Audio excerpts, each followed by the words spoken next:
Good afternoon. Good afternoon, sir. Good afternoon, sir. Right. Are you all right? Are you all right? Are you keeping well? Are you all right? Yes, sir. Okay, good to hear. So, any questions? Today we are going to have the final session on my side.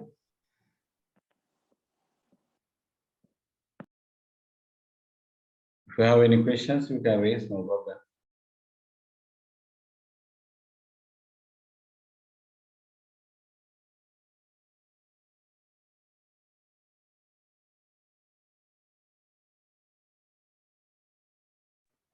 Small thing, sir.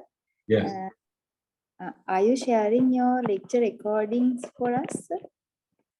A lecture recording. I can't remember whether I did recording, but anyway, I think there are some videos. Okay, sir. The previous 4 videos are available for one of the previous batches. So if you want, okay, let me show you how to. Right, go to Google. Okay. Then I think are you seeing now this Google? Then click Opatha at Professor Opatha teaching. Type Professor Opatha teaching. Then you will get this one. Professor Opatha teaching YouTube. Then click that one. Then there are several videos. So I have conducted so many lectures, but for all there are no videos, but some videos are there. For PhD, you can find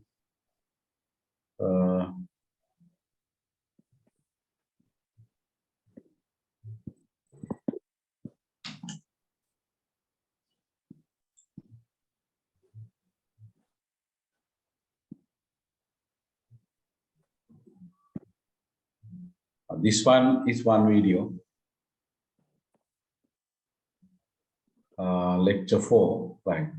This one is another video, but for the last year. But Okay, anyway, I have done certain new things. But anyhow, you can get, if you badly need, then I can, if I have videos, then I can upload those videos also onto this channel. So this one, then one thing for PhD, this one for PhD, this one is for PhD, this one also for PhD. Okay, so if you click this one. Wordtune is your rewriting, rephrasing, rewording, expialidocious chromate. That is what is the impact of hypohormone arrest, not being empirically tested. So that means as far as gap 4 is concerned, that is only an empirical gap. Okay, all right. So likewise, Yes, sir, you can do. Yes, sir, sure. 4 variables available. Simply type Professor Opatha teaching. Okay, sure, If you sir. want to know some other things, there are some lectures for masters and then for undergraduates. So you can help. So if there are some people, who want to listen to some of my Zoom lectures, then you can direct, no problem. These are free materials. Okay. Thank you. Yes, maintained by our university.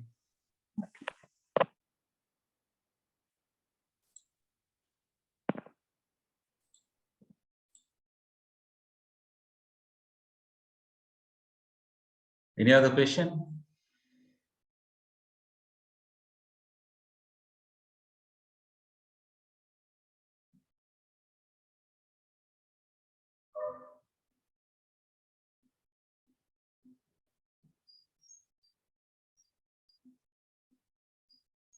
For you, in fact, I did show certain papers, new papers, which were not done for previous lectures, but anyway, I think you can, hopefully you have followed, because for each session, according to assignment, you are supposed to write 1 page, giving your reflections about the lecture. summary of the lecture at least.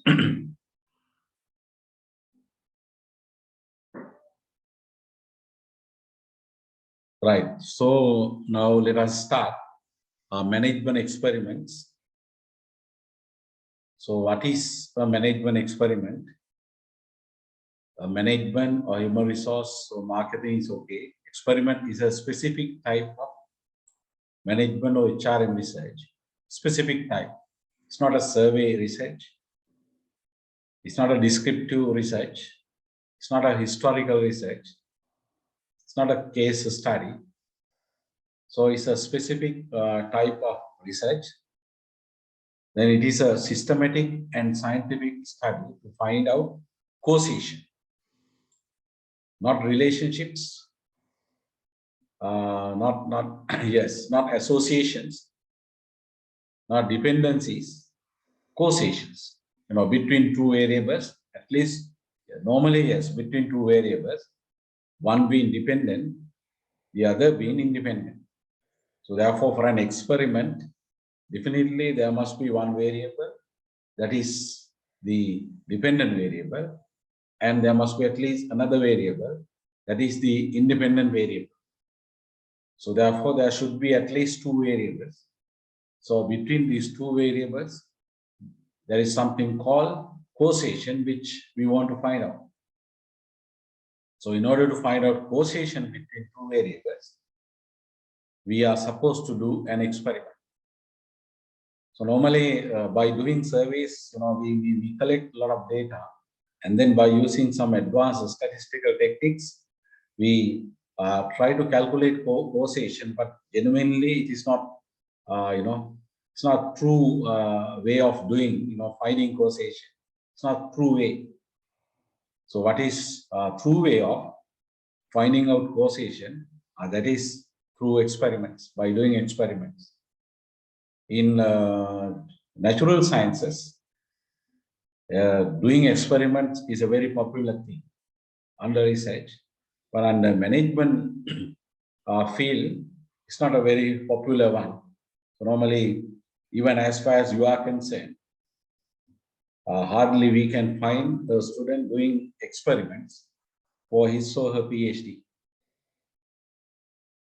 So therefore, most of the people, almost all the people, they do surveys or qualitative research studies. So, but anyway, this is a formal course on research methods, seminars in research method.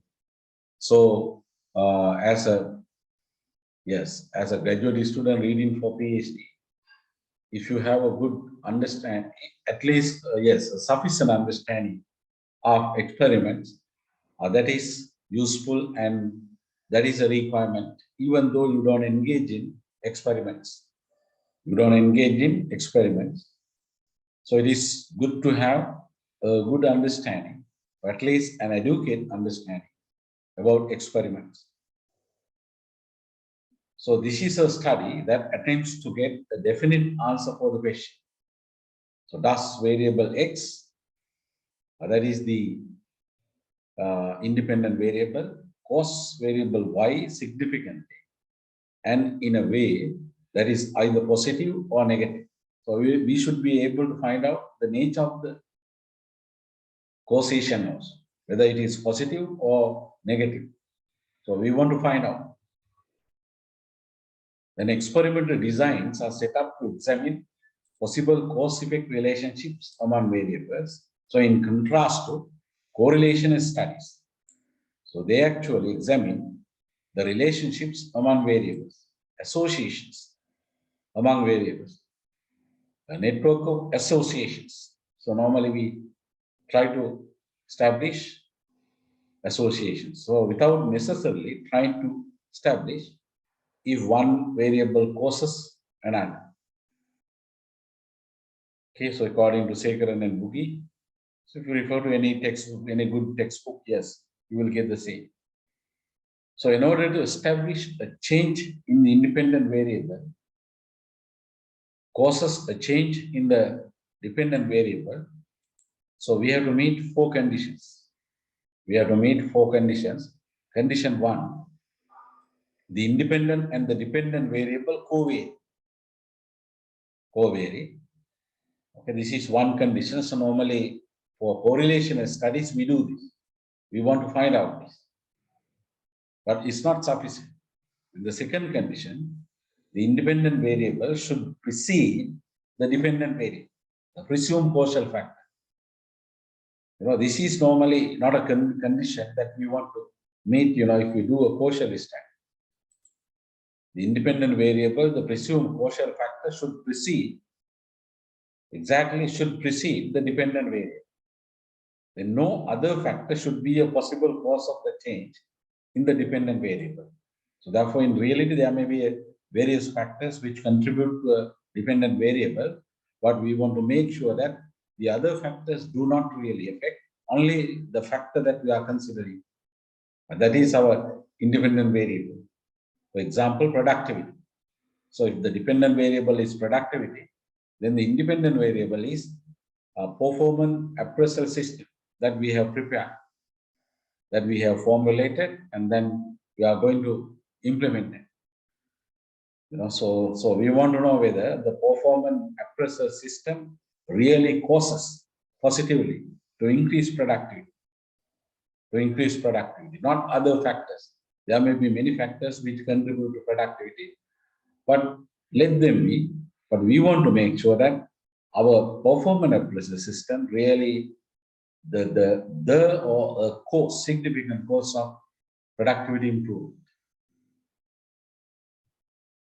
Okay, then without any doubt. So therefore, not the productivity affects the performance appraisal system, but the performance appraisal system really causes the productivity. So we want to ensure that. Then a logical explanation, of course, we have to develop a theory that is needed about why the independent variable affects the dependent variable. Why the independent variable affects the dependent variable. Right. An experiment is not a field study. So which is a correlational study normally. There may be field studies which are also not correlational studies. But anyway, an experiment is not a field study, which is a correlational study. And experiments are basically two types: field experiment and lab experiment. Field experiment and lab experiment. Okay, so then exhibit, look at, go to this exhibit, refer to this one. You can find from the exhibit the differences among field studies, field experiments, and lab experiments. Field studies, field experiments, and lab experiments. Okay, type of the investigation, you can see here the factor for differentiating or distinguishing between, so among the three types of research studies. So field study, that is correlation. So this is correlation.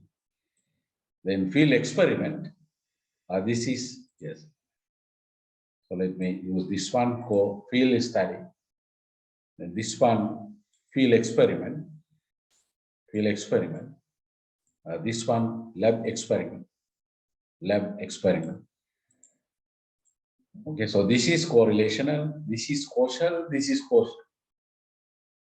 That's why, this is a type of experiment, this is a type of experiment. So all the experiments are causal. They have causal investigation. Then a study setting, non-contrived, in the normal environment where events normally occur. This one non-contrived, non-artificial. So the research attempts to establish cause-effect relationship in the normal environment. Because under an experiment, we want to establish a cause-effect relationship that we can do in the normal setting, normal environment, where the events, various people, the various things are working in the normal way as usual. So that is the environment is then non-contrived, non-artificial. Under field experiment, but under lab experiment, that is contrived, that is artificial. So the research attempts to establish cause-effect relationship in an artificially created environment. That's why it's a lab. Lab is not, a general real environment. That is an exclusive environment designed for doing experiments. So it is an artificial environment. So then the researchers' interference, there is something called manipulation. Manipulation of the independent variable on the dependent variable. So when we do an experiment, we don't manipulate the dependent variable, we manipulate the independent variable. So what do you mean by manipulation? Creating different levels of independent variable. That's the meaning. Creating different levels of the independent variable. For example, my earlier example, if I take performance appraisal system. So we can, one level is a very comprehensive performance appraisal system that considers 20 criteria we can develop. Also, somewhat comprehensive performance appraisal system that considers only 10 criteria we can develop. Then we can develop another performance appraisal system that considers only one criteria. So you can see now. So you can see, level 1. So level 1, very comprehensive. Then somewhat comprehensive. Then not comprehensive. Yes. So then you can see here, there are 3 levels. Of the independent variable. So if we develop these 3 levels, and then if we really implement those 3 levels, that is called manipulation. So then under correlation or on the field study, there's no manipulation. But under field experiment, there is to some extent. But it's still within the normal environment where events normally occur. In the normal environment, in the normal business environment, within the organization, we can do that. But here, no, not within the normal business environment. We have to set up a separate place exclusively for doing the research. So therefore, then the manipulation is very high. The research exercises a high degree of manipulation. Okay, so this is a technical term, manipulation. Okay, so then in the experiments context, the meaning of manipulation is to create different levels of the independent variable to assess the impact of that independent variable on the dependent variable. Okay, then the researcher's interference, this is really the control. That's another one, control. So when we do experiments, what do we mean by this term control? So that's really the other variables on the dependent variable. There may be other variables, like let me say, not only performance appraisal, maybe incentive program. That may be one variable, incentive program. Then another variable may be experience, maybe education, maybe team working. Maybe then, yes, machine automation. So like there may be various factors, which will have an impact on productivity. The effects of these factors, we want to remove. Remove in order to find out the real causation between the performance appraisal system and the productivity. We want to remove. These factors are labeled usually as external factors or nuisance variables. So these variables we want to control. Then surely we can say that performance appraisal system causes the productivity. So therefore, such controlling you can't see here under field study. But field experiment, yes, to some extent. But on the lab experiment, in case of a lab experiment, yes, to a high extent. To a high extent. Okay, right. Then the ideal research design is a field experiment that allows the personnel department in the, so HRM here, the personnel or we can say the relevant department that wants to do research. Maybe marketing, maybe finance, and to compare an experiment group and a control group under realistic conditions. So therefore, there are two groups. Okay, these I will come to. Control group and experimental. Normally, when we do a true experiment, there should be two groups. One is experimental group, the other one is control group. So then ideal research design is a field experiment. Because we are, our subject is management. Because if you go to lab experiment, that is too artificial. And then the real management environment, more likely is not the artificially developed environment. Then the management exists in the reality. So therefore, that's why field experiment is recommended. But anyway, we will discuss the possibilities. Right. Then, okay, go to yeah, these examples. I will come to these examples. Or let us do now. Yes. Let me go to this one, simple one. Right. Have a serious look at this. Then try to understand. The production manager of ZZ company is worried about workers' productivity. He talked to the human resource manager about the workers' productivity. She thinks that the fumes emitted in the factory are the reasons for the low productivity. She thinks that fumes emitted in the factory are the reason for the low productivity of the workers. She would like to conduct a scientific study on this. Scientific study on this.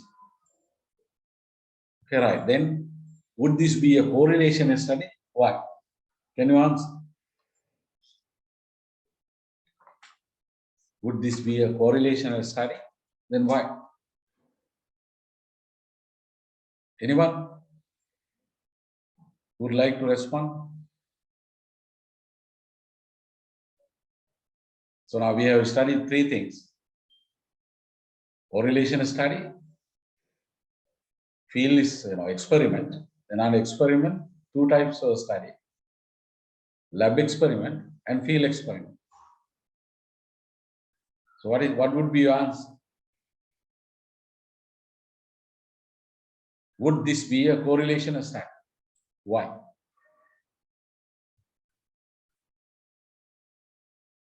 So I'm waiting for at least one response. Maybe not, sir. It may not be a correlation study. It might. Why? Because this the low productivity is caused by. We think that it is caused by the fumes. Okay. So, in order to test that, we have to set up an experiment with the control. Yes, correct, right. Yes. So intelligently, you must be able to do, because we started talking about experiments. So then this would not be a correlation study, because the HR manager does not want to find whether there's a relationship between the fumes emitted from the factory and the workers' productivity. What is the expectation is, to find out, really whether these the fumes, fumes emitted in the factory are the real reason for the low productivity. So then she wants to establish the fact that fumes cause low productivity in workers. So therefore, it should be an experiment, not a correlation study. Then what would be the nature of the study in view of the purpose and why? Purpose, normally, is it explorative or is it descriptive or is it analytical or hypothesis testing? So what would be the nature of the study in view of the purpose? Yes, it would be hypothesis testing, definitely. We have to formulate a hypothesis and we have to test it. So therefore, the nature of the study in view of the purpose would be hypothesis testing or analytical. Because the HR manager wants to establish the fact that the fumes cause low productivity in workers. The hypothesis involved is about the causal relationship between the fumes and the worker productivity, not simply association or dependence. Then what would be the type of investigation? Type of investigation.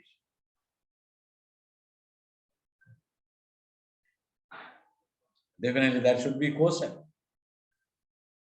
Not correlational, not differential. Differential might be, but really causal.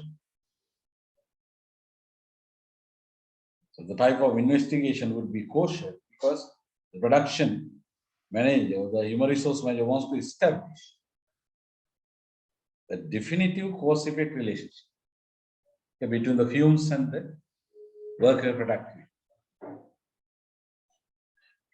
Right? Then what would be the unit of analysis and why? Unit of analysis.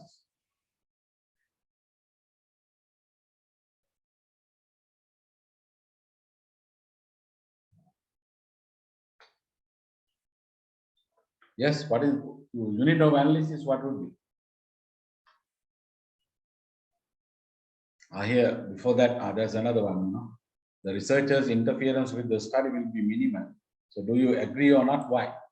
Of course, if the study, if the type of investigation is causal, then definitely the researcher's interference is not minimal.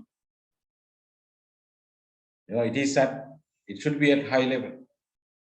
May not be very high level, but high level. So in a causal study, the researcher's interference with the study will be considerable or high. Why?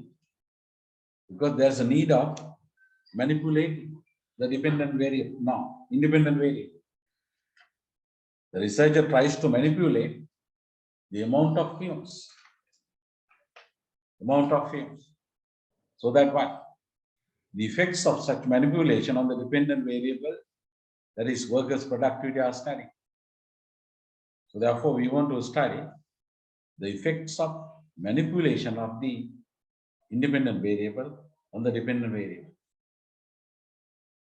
Therefore, we can't agree with this. Right. Some variables like what? The variables, the atmospheric pressure, incentives, leadership styles, and some other variables. We have to control. Then controlling also needed, not only manipulation. With regard to an experiment, there are two things normally, essentially we have to do. One is manipulation, the other one is control. Manipulation of the independent variable, controlling of other external variables, other factors. So like, atmospheric pressure, incentives, leadership styles, team working, and other factors. Okay, so, right. So the data are going to be collected with deliberate changes to the normal flow of events. Normal flow of events. Right. Then what would be the unit of analysis? Individual workers. We want to assess the productivity of each individual worker. So the data will be collected regarding each production worker's productivity level. To test the hypothesis, what is that? The fumes cause low productivity in workers. then what would be the time horizon of the study? It would be longitudinal. So when we do experiments, cross-sectional studies are not sufficient. Longitudinally, we have to collect data. Okay, so the data will have to be collected at more than one point in time. So at several times, the researcher will have to gather data to test the hypothesis.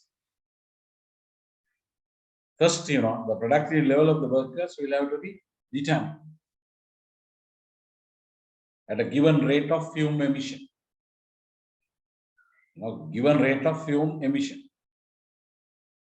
Rate 1, rate 2, rate 3, rate 4. So likewise, different rates, we have to develop. That is the meaning of manipulation of the independent variable.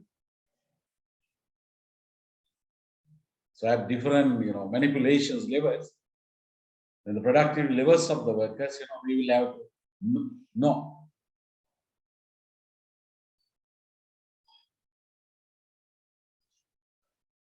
Okay, all right. Let us go to this one. Okay,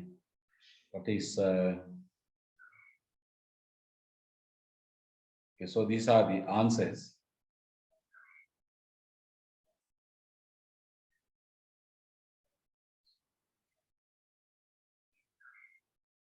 Okay, unit of analysis, individual workers.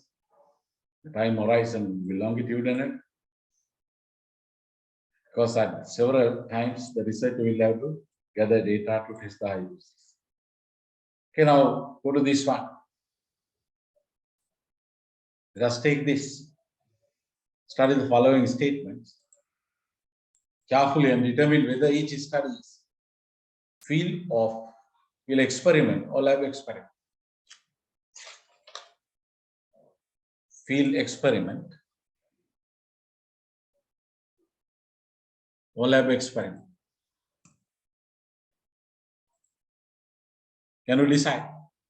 A researcher wants to do a correlation study in 5 state organizations. Very easy. A researcher wants to do a correlation study in 5 state organizations. What should be the answer? Yes?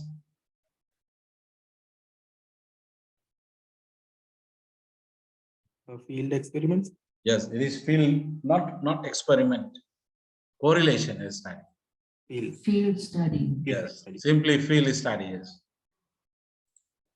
Okay, all right. The next, this one.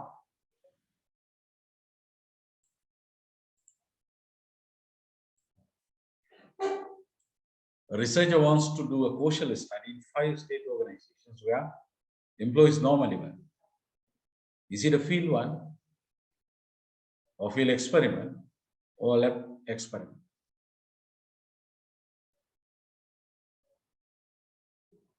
The researcher wants to do a quotient study, 5 organizations where employees normally work.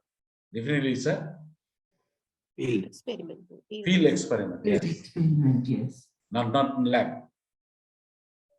Okay, then go to this one.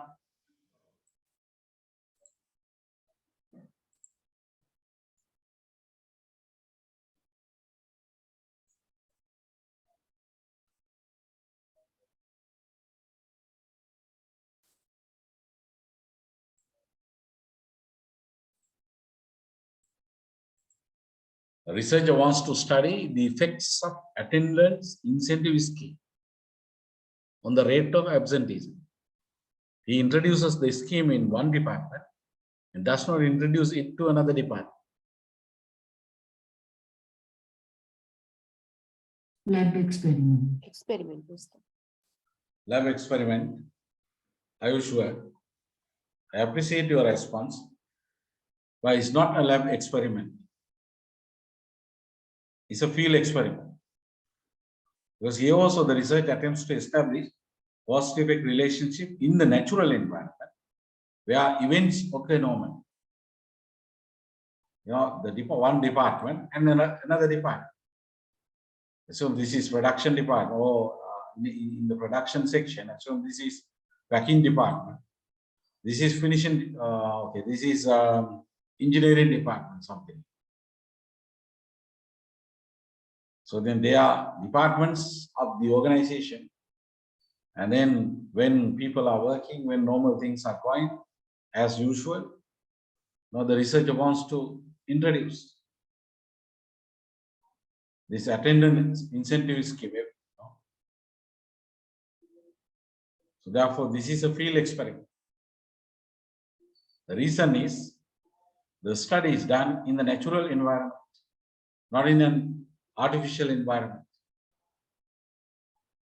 Okay, this one from Sekara.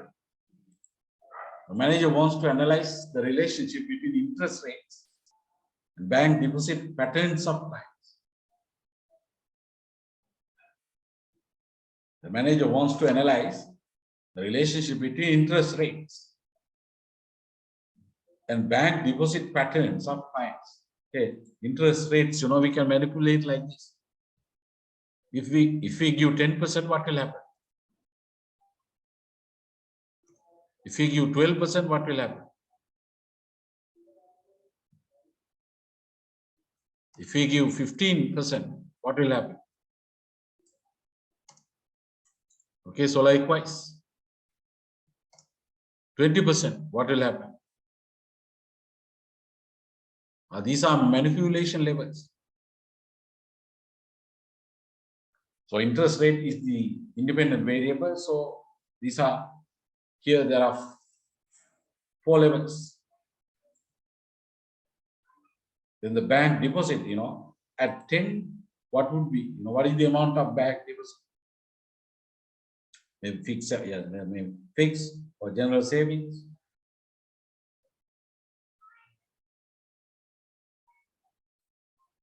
So okay, this is, because there is manipulation, this is an experiment.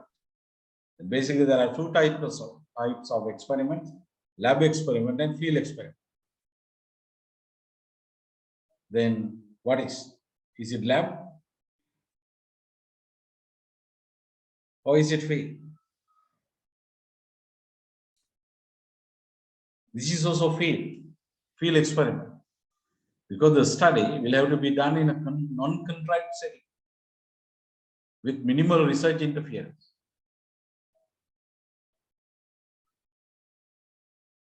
The field, so with the it's a manager wants to analyze the relationship. Yeah, that's the problem, really. So I have to change now. It's not manipulation, really relationship. So it's not causation, really, relationship. So I forgot, you know, this one, relationship. So therefore it should, you know, it should be a field is time, not an experiment. Not an experiment. All right, this one now, this is an experiment. This requires an experiment. Here simply, you know, in past rates, you know, interest rates we can get, and then we can see the relation between bank deposit patterns.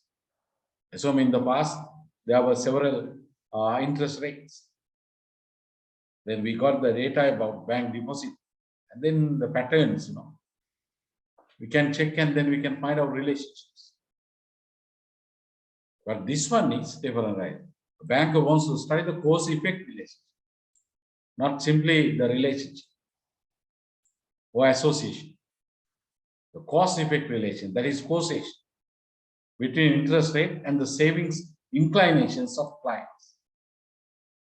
So it selects 4 branches within a 10-mile radius for the study. For 1 week only, he advertises the annual rate for new certificates of deposit received during that week in the following manner. The interest rate would be 9% in one branch,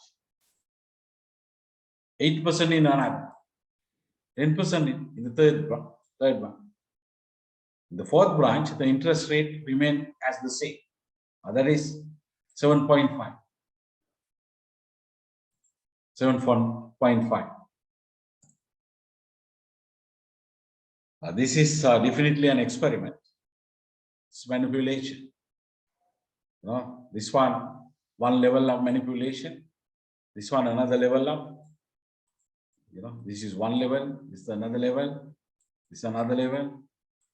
This is another level. The current level. Interest rate remains the same as before. The previous year's rate. Okay, then this is a field experiment because in the normal setting we do. The researcher manipulates, yes, the events, occurring normally in the natural setting. The setting is natural.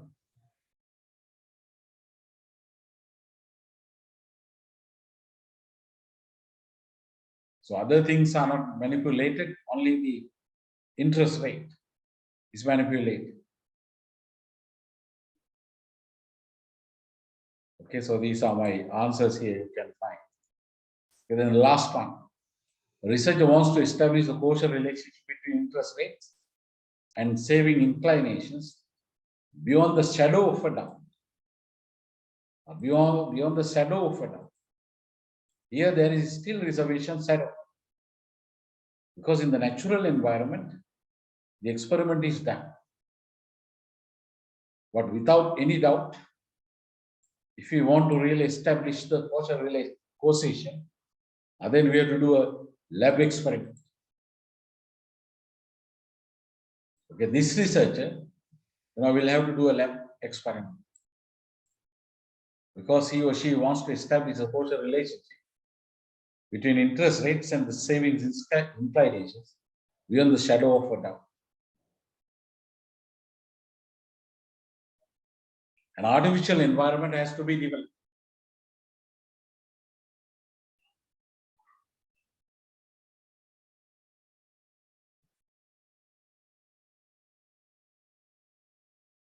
Okay, any questions?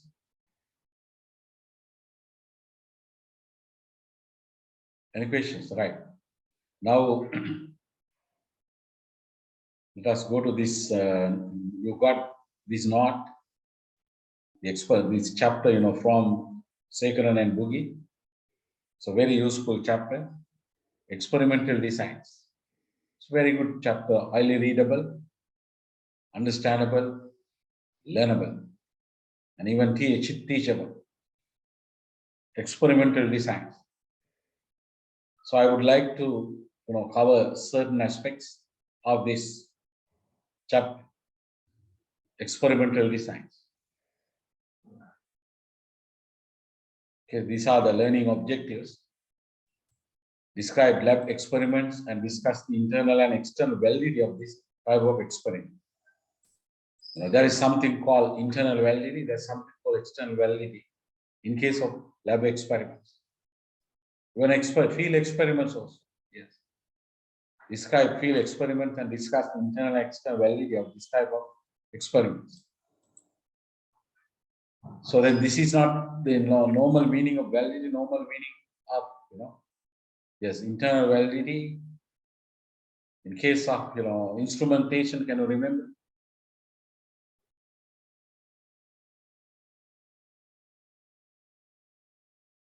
And then describe and discuss and identify threats to internal and external validity and make a trade-off between internal and external validity. Then describe the different types of experimental designs. The simulation, okay, you can read that. I do not intend to discuss. But it's really a good alternative to lab or field experiment. But really, it's not an alternative, but under lab and field experiments, we can do simulation. It's also an experiment. Simulation, also an experiment, right? In the discuss the role of the manager in experimental designs. Discuss the role of ethics in experimental designs. These things, you can read and then try to understand. Because I want to discuss another type of research studies, that is ex post facto design.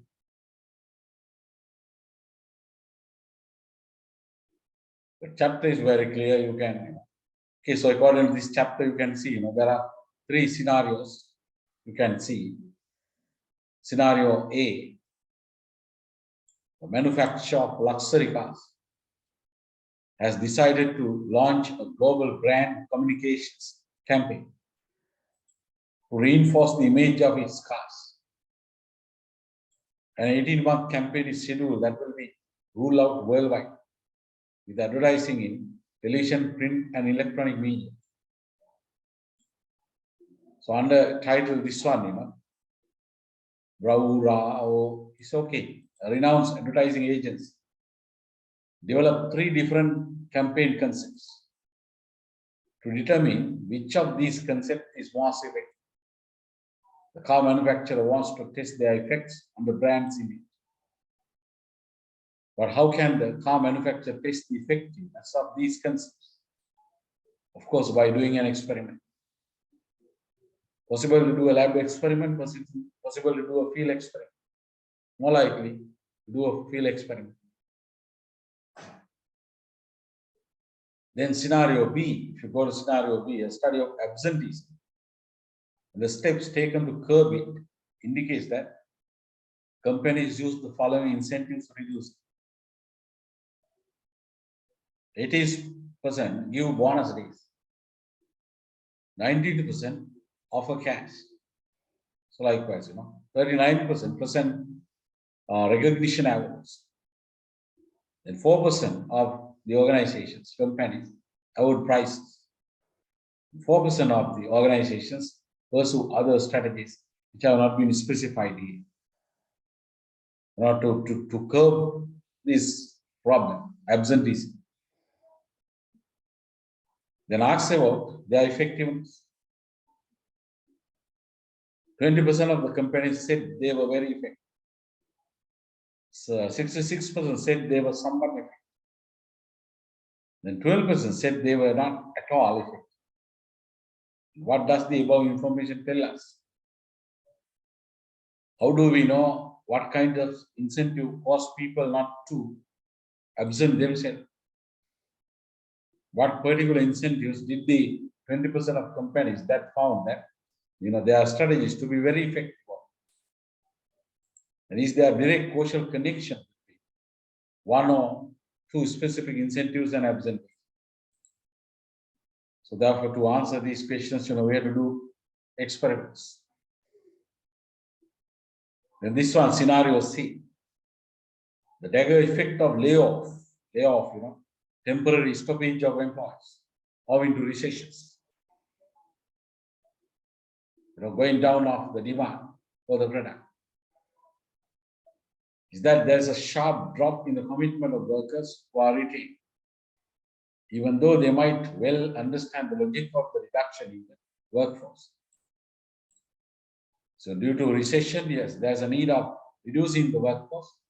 And the company decided to laying off certain employees. It's not really redundancy or termination. Permanent termination, layoff is not a permanent termination. It's a temporary termination.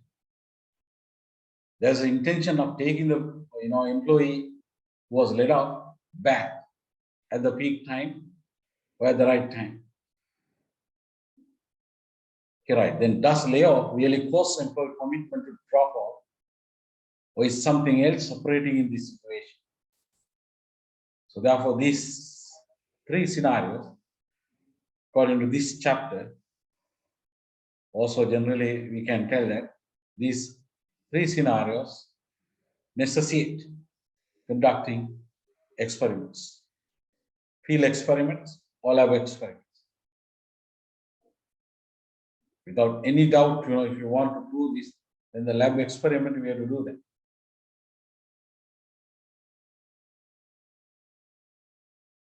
Okay, any questions? From Sekaran and Boogie, this is an example. Suppose a manager believes that starting the accounting department, in an organization, there's an accounting department, finance, or under finance department, this may be a sub-department, and completely with personnel with Master of Accountancy degrees. People with Master of Accountancy degrees and people without Master of Accountancy degrees, without that Master in Accounting. So we want to know whether, really what is the quality of the department, quantity of the department. Causation, does Master of Accountancy course to improve the quality of the accounting department, quantity of the accounting department, quantity of work of the accounting department.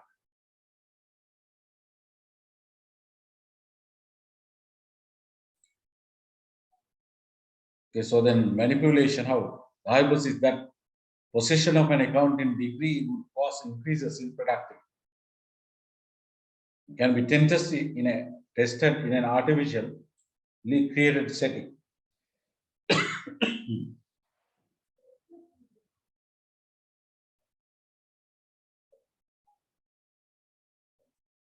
Not at the regular workplace.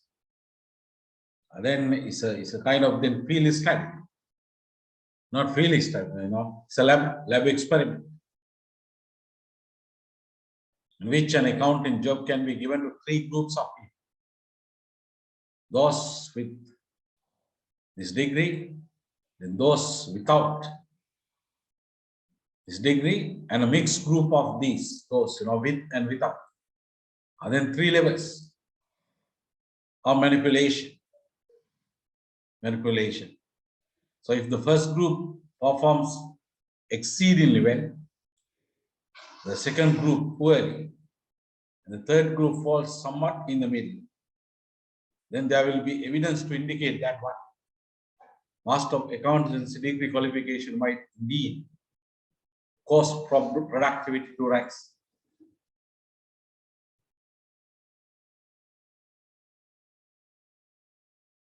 Okay, so try to understand it.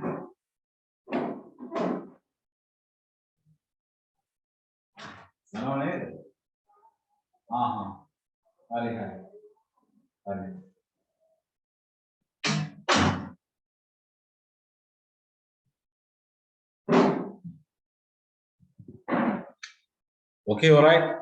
So if such evidence is found, then planned and systematic efforts can be initiated to gradually transfer those without this degree in the accounting department to other departments and recruit others with this degree to this department. So it's then possible to see to what extent productivity does in fact go up in the department because all the staff members are MSc degree holders.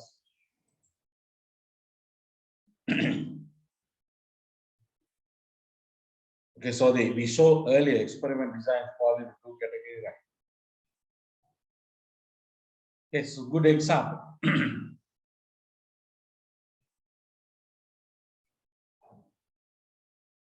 Okay, then this is about controlling. So I have mentioned about controlling.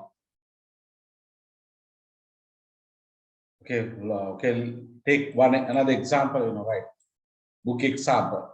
Human resource development manager might arrange special training for a set of newly recruited secretaries in creating web pages to prove the VP, vice president, that such training causes them to function more effectively.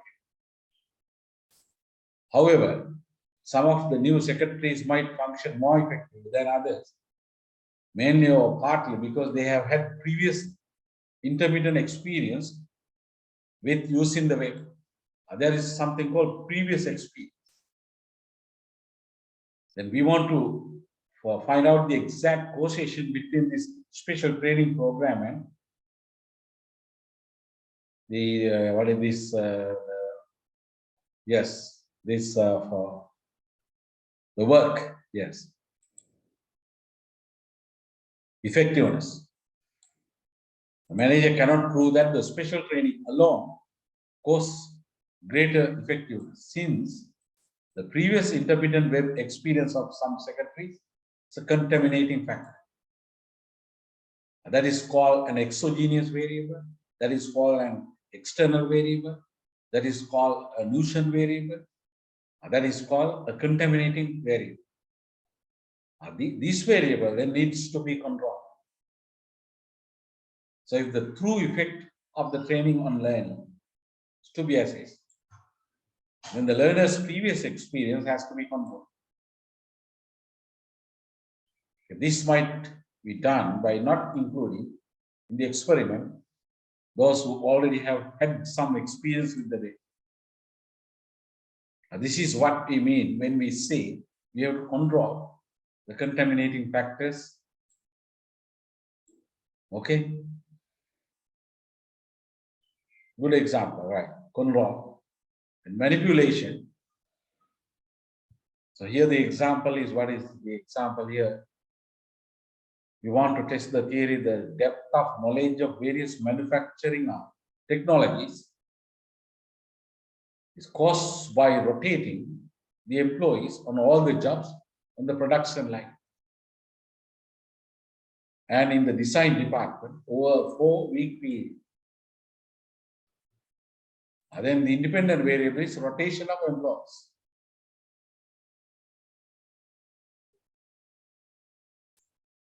Okay, the dependent variable is the depth of knowledge of various manufacturing technologies. This one.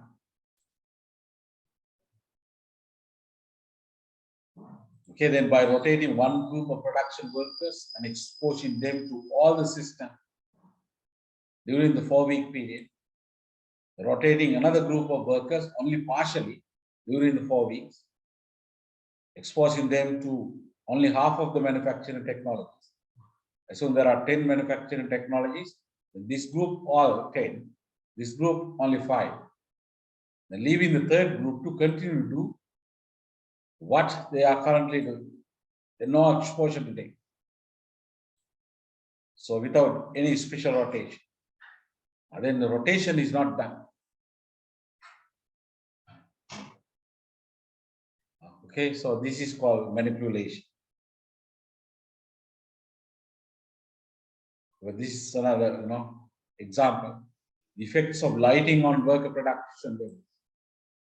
Okay, please read it, then try to understand. It's another example.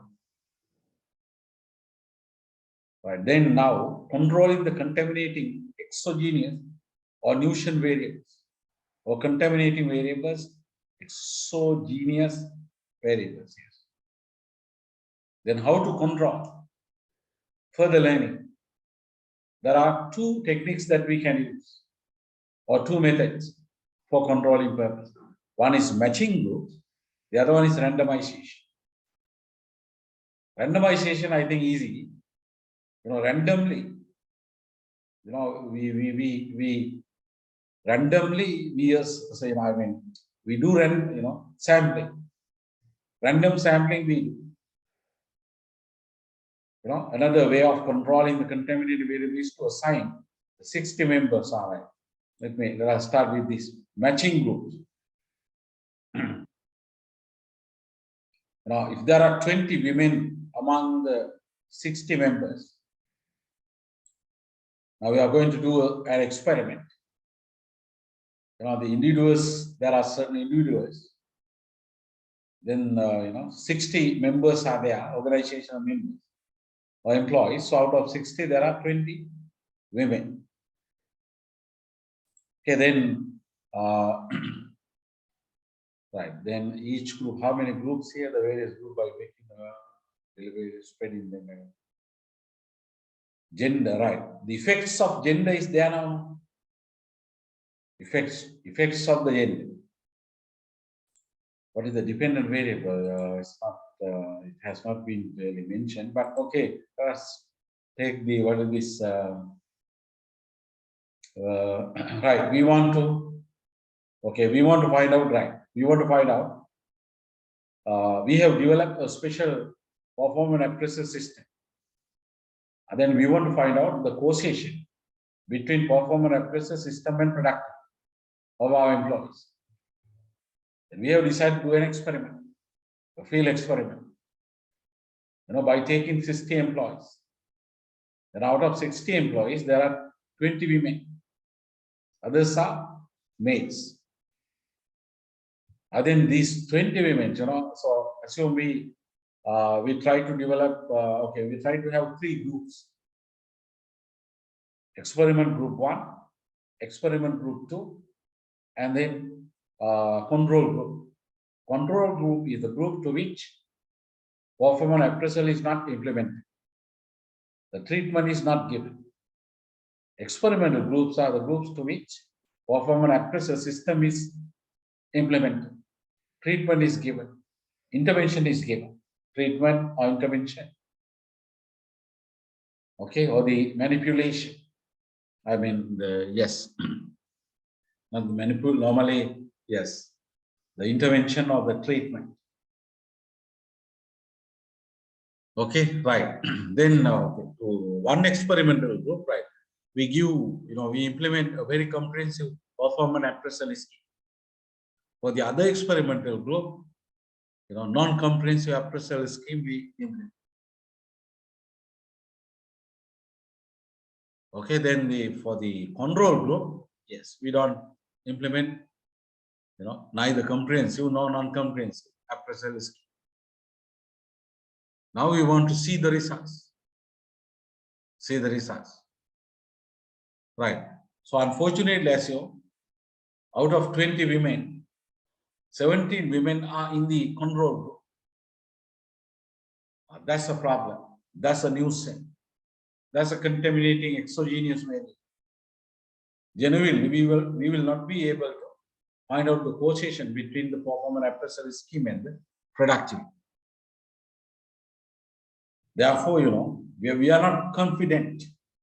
So in order to be confident, then this gender, the effects of the gender or the gender, this contaminating variables impact has to be stopped, controlled.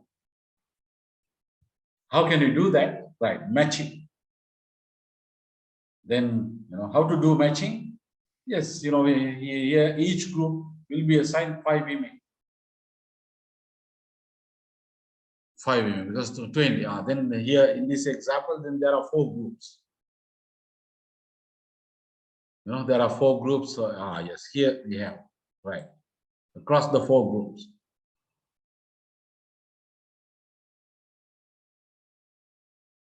Okay. So therefore, for each group, even my example, experimental group 1, experimental group 2, and control group. And then for these 3 groups, equal number has to be given, or approximately.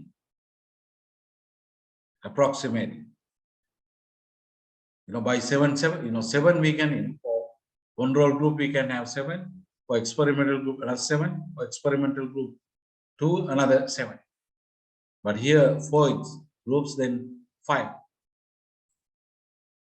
members for each group, 5 females for each group we can have. Then the effects of gender are controlled. Did you understand? Another example, assume the education. Some people are having postgraduate degrees. Some people are having undergraduate degrees or the first degrees or first degree. Some people are having not degrees, but diplomas. Some people are having only A-level. Then the education may be a factor, a contaminating factor. Okay, so then we want to remove or control the effects of education also. Then by using matching. Okay, so assume there are 5 masters employees. I mean, there are not 5. There are 4 employees with masters. And then for the 4 groups, each one, one employee with master's degree can be assigned. Then each group has 1 person with master's degree. Okay, then assume there are 12 employees with a degree, 12 employees. Then 3, 3, 3, 3. So 3 people, can be assigned to one group. So likewise, we have that's called matching. Then the effects of education we can remove or we can control. Okay, so then gender is one example, age is another example, experience is another example. So if we test the causation between age and productivity, then age is not a nuisance variable. Then the gender is a nuisance variable which we have to find out. Experience is a nuisance variable which we have to find out. So therefore, all the possible contaminating variables we have to identify if we actually do an experiment, and then we have to control them. The randomization, to assign the 60 members randomly, so with no predetermination to the 4 groups. So one way is this, we might throw the names of all the 60 members into a hat and draw their names. The first 15 names drawn may be assigned to first group, then second 15 to the second group, and so on. Or the first person drawn might be assigned to the first group, and the second person drawn to the second group, and so on. There are 2 ways of, assigning members randomly, or even by using statistic random number tables. We can do that. That is randomization. Which one is better? Is matching better than randomization?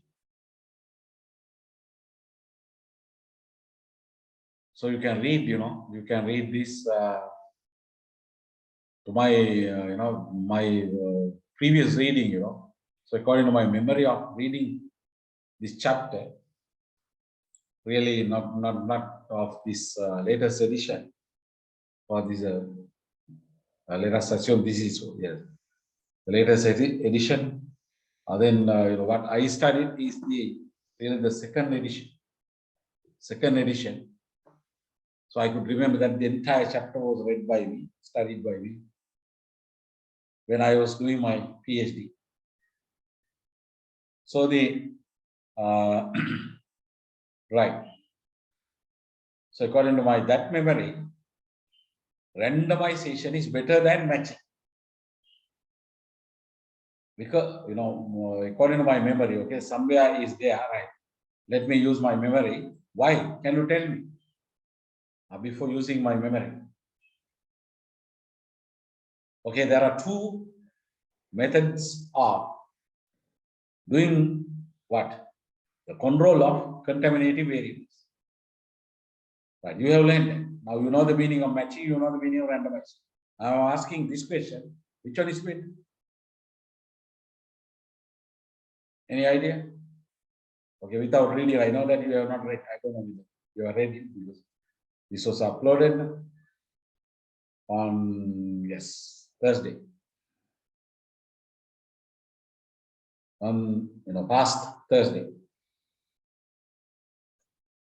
Yes, if you are read. If you have not read, then use your intelligence. Which one is better? Right, let me use my memory. Matching is better.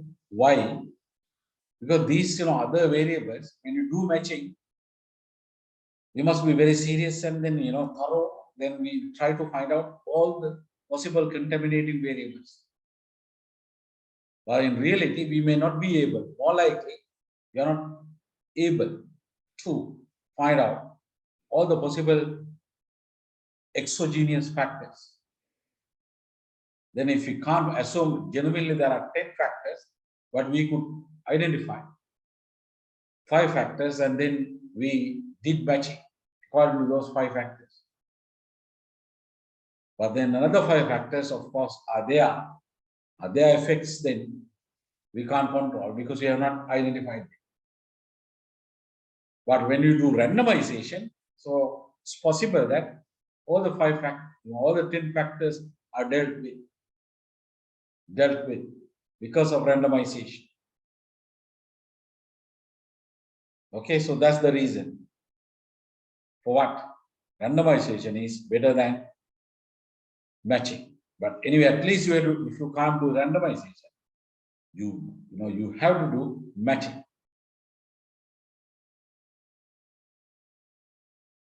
Right. Cause and effect relationship after randomization. Treatment effect, increase in production over piece rate system. Piece rate system, paying, it's a method of paying employees. So in this example, there are 3 experimental groups. Treatment, manipulations, different levels. $1 per piece, $1.05 per piece, and $2 per piece for 1 unit.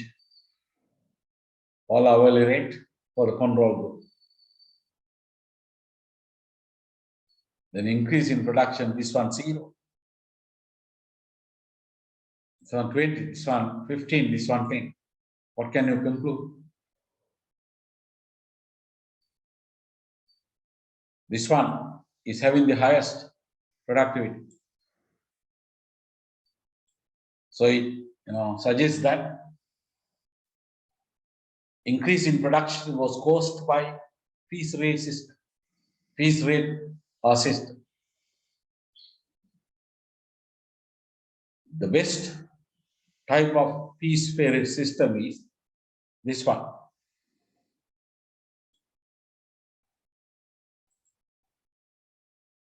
Okay, right.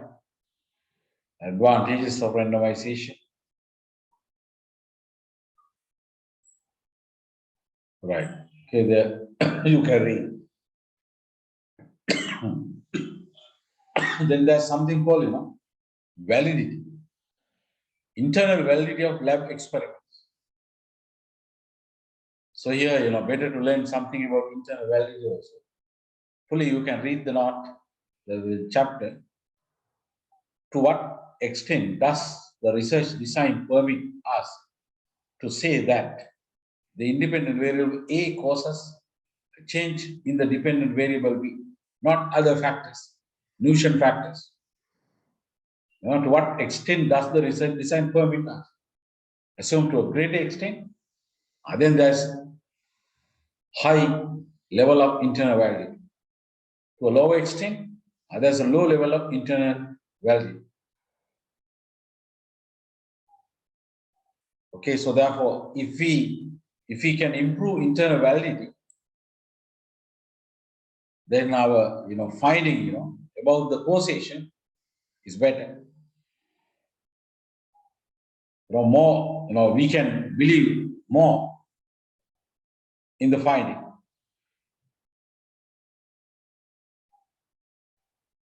External validity or generalizability of lab experiment.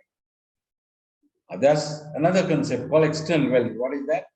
To what extent are the results found in the lab setting transferable or generalizable to actual organizational or field setting?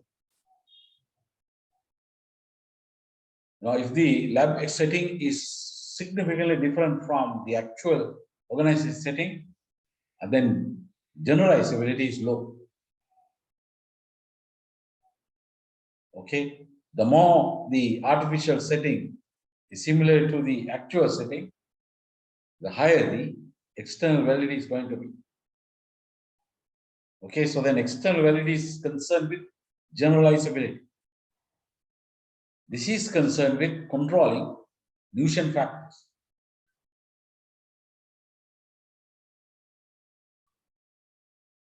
Okay, right. Then the field experiment. Okay. External and internal validity in experiments now. You can see here the The extent of generalized base of the results of a causal study to other settings, people and events. That is external validity. Internal validity, that refers to the degree of our confidence in the causal effects. The higher the number of factors, external factors that we are going to control, the better, the higher our confidence will be in the causation. The causal effects of the independent variable. So let's take this example, right? Field experiments have more external validity, but less internal validity. If you do a field study that has a higher external value, more generalizable. Why? Because it's done in a normal setting. It's not done in an artificial setting. Normal setting, of course, encourages generalizability. Artificial setting discourages generalizability. So therefore, note that in the lab experiment, the reverse is true. The internal value is high, but the external value is rather low. So in other words, in lab experiments, we can be sure that variable x causes variable y, because we have been able to keep the other confounding exogenous variables under control, but we have so tightly controlled several variables to establish the cause and effect relationship that we do not know to what extent the results of our study can be generalized, if at all, to field settings. So in other words, since the lab setting does not reflect the real world, that's easy to understand in that way. It's not the real setting, real world. Then generalized base is problematic. Well, the field environment has the real world. Then generalizability is okay. So therefore, there is principally the trade-off between internal and external. Because in case of a lab experiment, low generalizability, but high internal validity in case of lab experiment. Low external value in case of lab experiment. Then vice versa in case of field experiment. But genuinely, both should be high. But practically we can't achieve, 100% external validity and internal validity.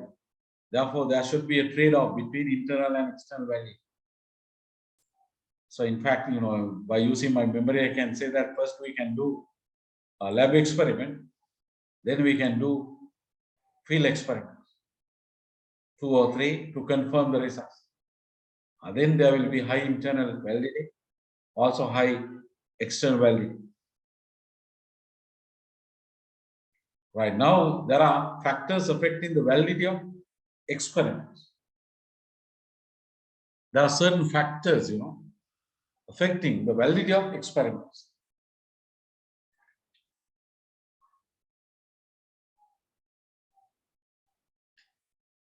Okay. Even the best designed lab studies may be influenced by factors that might affect the internal validity of the lab experiment. There is some confounding factor. Another term, don't get confused. Different terms are used: confounding, contaminating, nuisance, exogenous. Don't get confused. Some confounding factors might still be present that could offer rival explanation. Rival explanation means not really X causes Y, Z causes Y, N causes Y, P causes Y. These are rival explanations as to what is causing the dependent variable. So these possible confounding factors pose a threat to internal validity. The 7 major threats to internal validity are, so there are 7 major threats. This is one. History effects. History or history effects. History effects.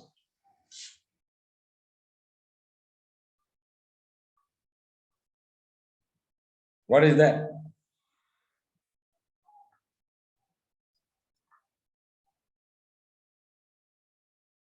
The certain, what is this? Certain events or factors that have an impact on the independent variable relationship might unexpectedly occur while the experiment is in progress.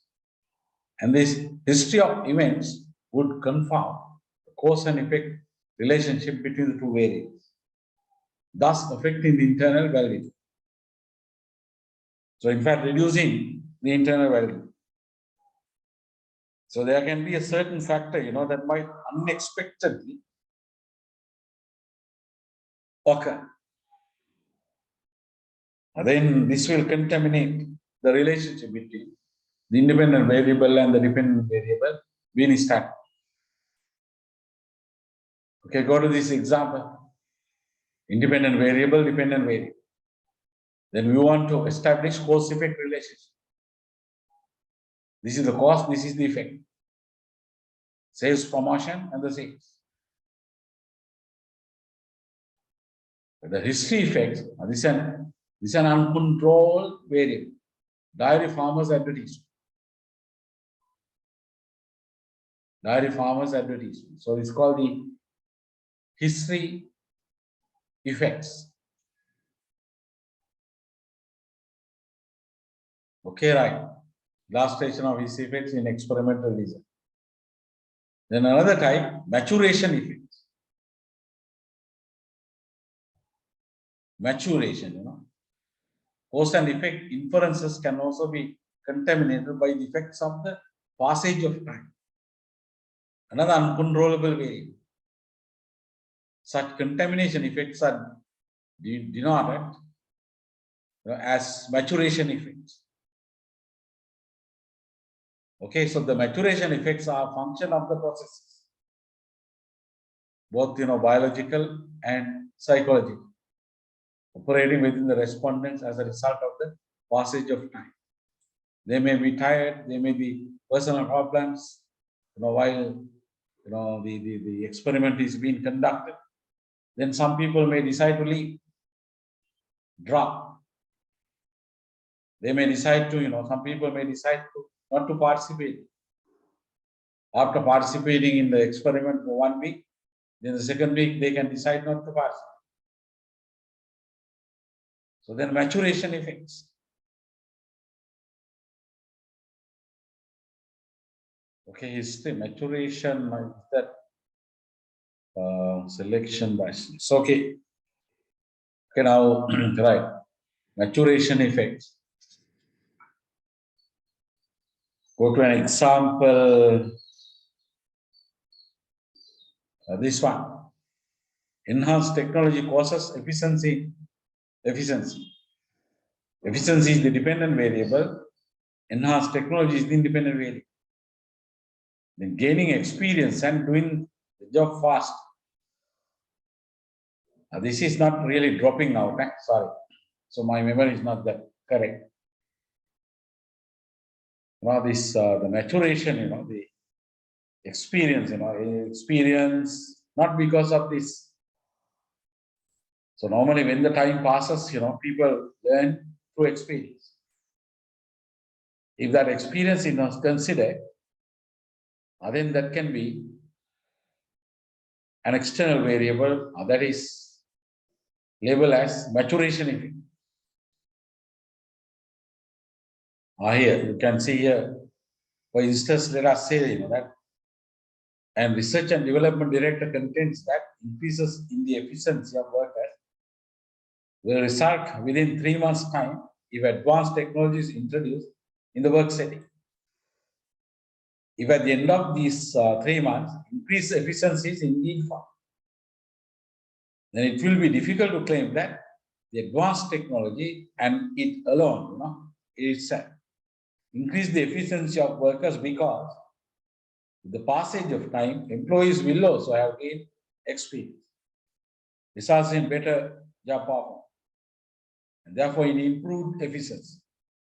So there may be, then there are two factors, not only this enhanced technology, advanced technology, but really we want to find out only the impact of advanced technology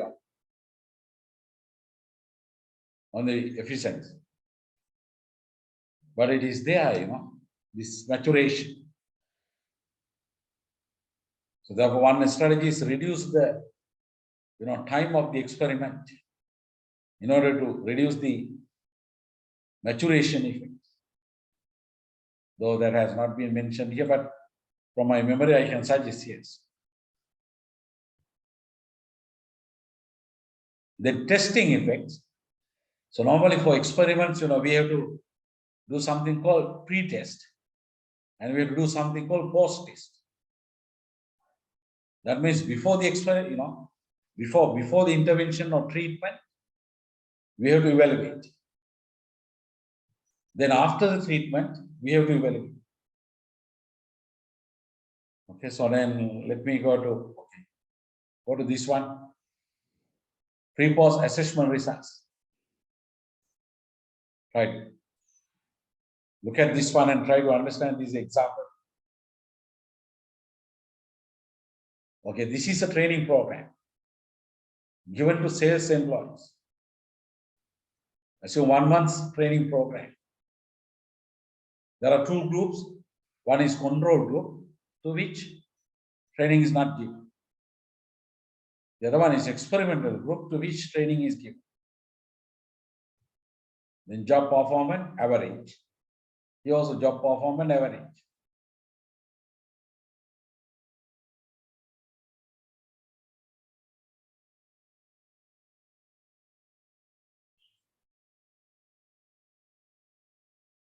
Okay, right. Then go to this number of, these are the evaluation criteria. Number of units sold, the number of new customers created, the value of collection of credits as a percentage, the number of customer reports submitted. Now, these are the evaluation criteria that we can use to assess the sales job performance. So normally, this one is related to the duty of selling. This one is related to the duty of creating new customers. This one is related to the duty of collecting value, the money. Then this one is related to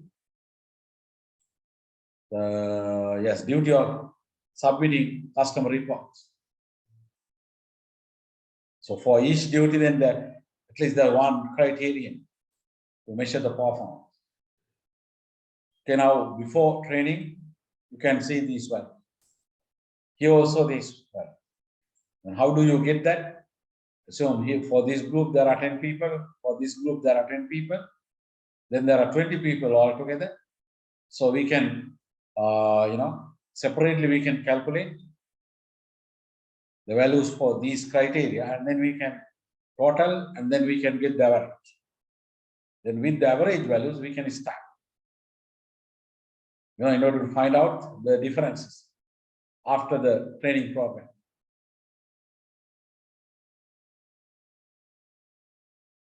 Rename with your initials. I think, is there any problem? So I got 2 messages on the textbook.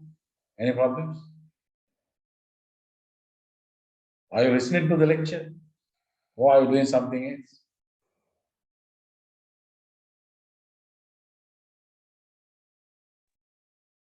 Listening, sir. Right. Okay, then I know you are listening. You are the person, one of the few people who talks. So I don't know about others. It's okay.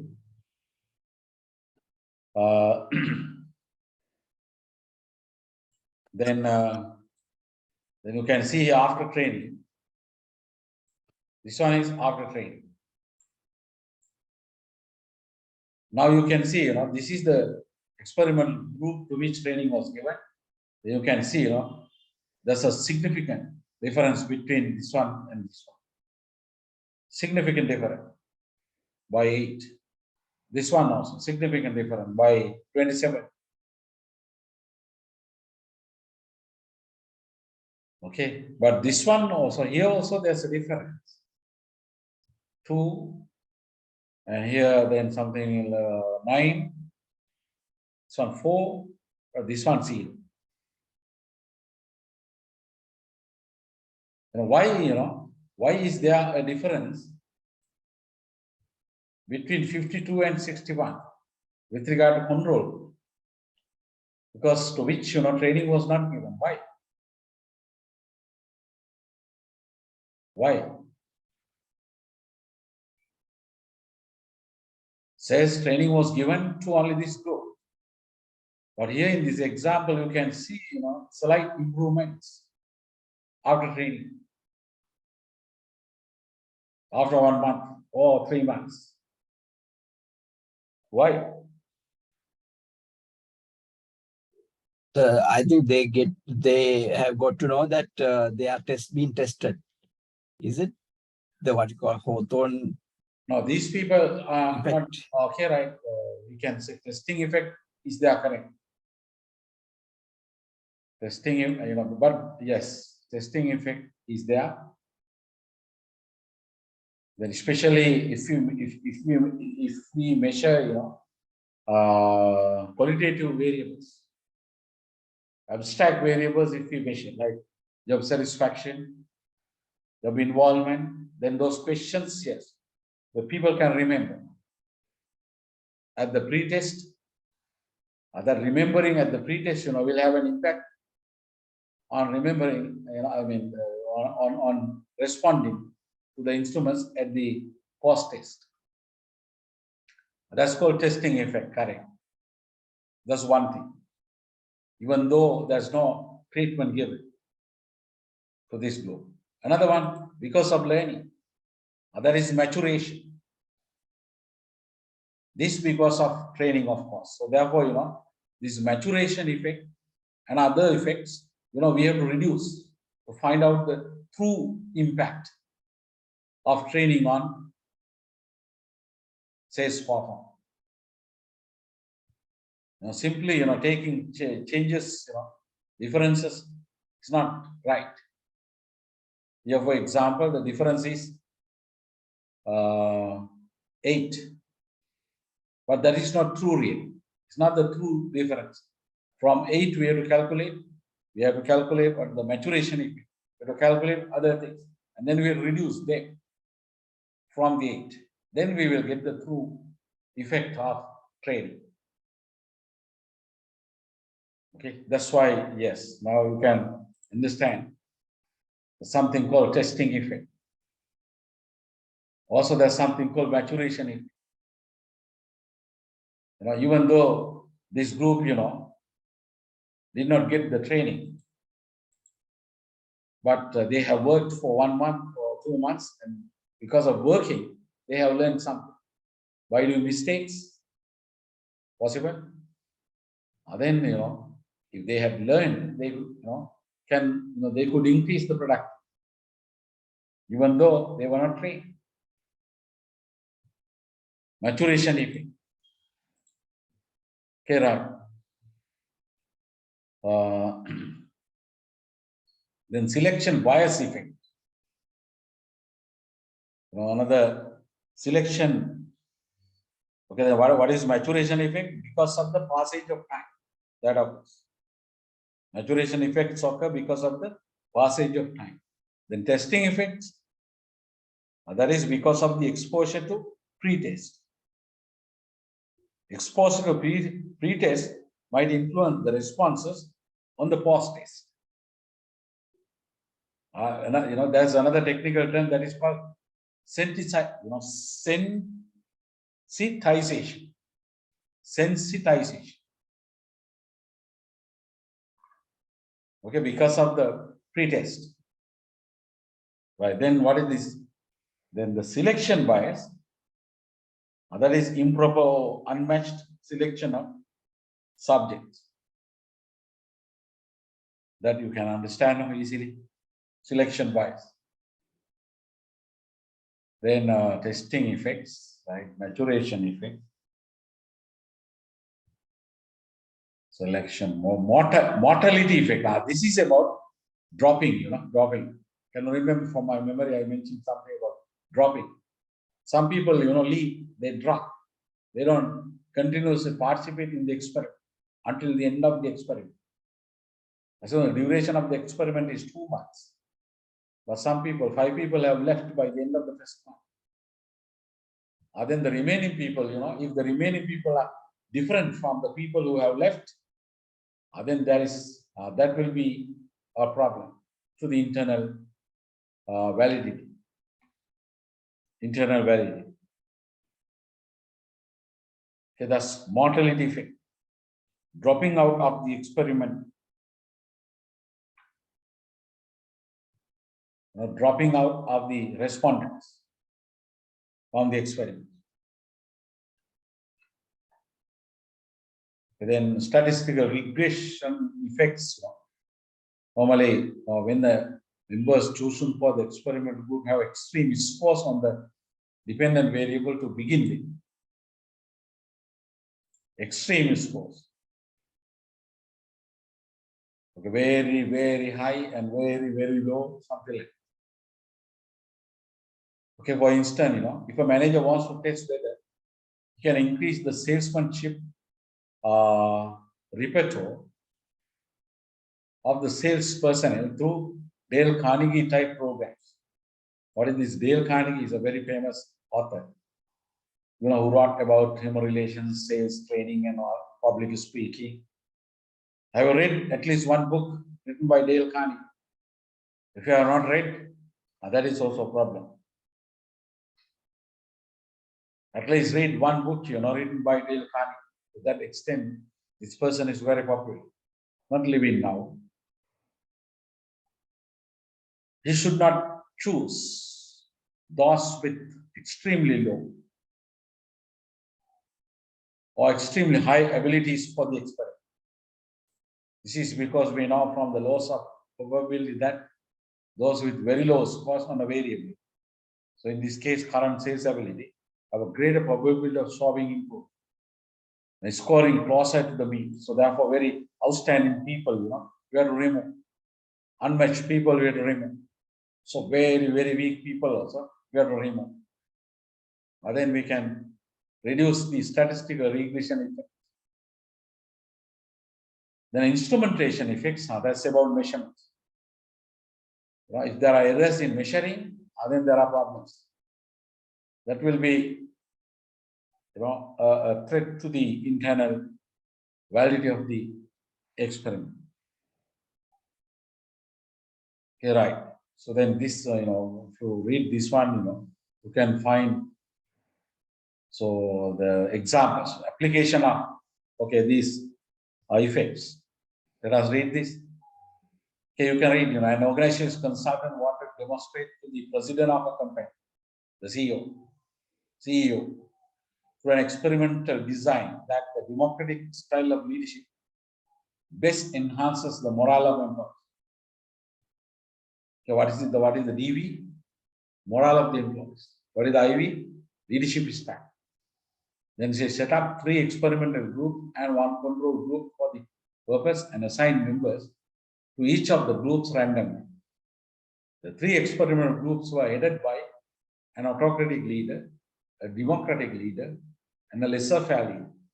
Laissez-faire or laissez-faire. Free. I mean, neither autocratic nor democratic. Normally, no consideration. Okay, respective. Then there are 3 experimental groups. One is led by an autocratic leader. The other one is led by democratic leader. The other one is led by laissez-faire leader. Right. The members in the 3 experimental groups were administered a pretest. Since the control group was not exposed to any treatment, They were not given a test, pre-test. As the experiment progressed, 2 members in the democratic treatment group got quite excited and started moving around to the other members, saying that the participative atmosphere was great and performance was bound to be high in this group. And 2 members from each of the autocratic and laissez-faire groups left after the first hour, saying they had to go and could no longer participate in the experiment. This is dropping out, mortality. This is mortality one. Okay, this one is instrumentation effect, something like. After 2 hours of activities, a post-test was administered to all the participants, including the control group members, on the same lines as the pre-test. Okay, now, the authors have analyzed what extent, these effects are there in this example. History effects, the actions of the 2 members in the participative group by way of unexpectedly moving around in an excited manner and remarking that participative leadership is great and the performance is bound to be high in this group. This is history effect. Then maturation effect, dropping out those. Then testing effect, pre-testing and post-testing. Then selection bias effect. Since members are randomly assigned to all groups, selection bias should not have affected the internal validity of the findings. So in this example, yes, random selection was there, isn't it? Randomly, yes. Then selection bias, the impact of selection bias has been controlled here.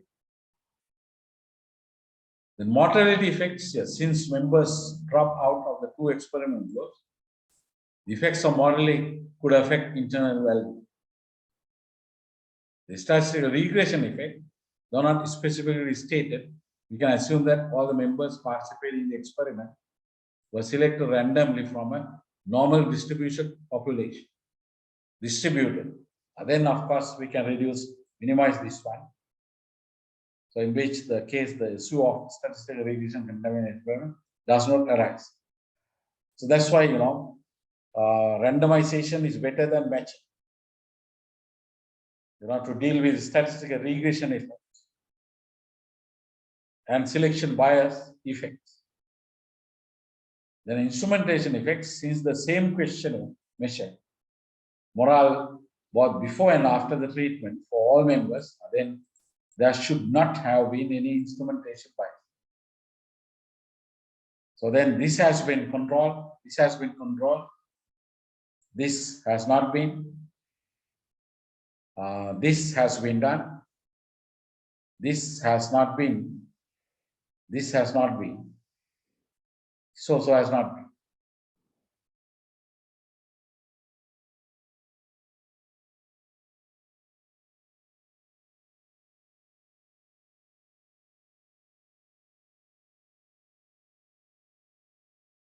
But here they have argued that output that maturation had any effect. Since the passage, the passage of time may not have anything much to. So also it's possible, might have, right? Okay, thanks to these 2 authors, nice example. Any questions?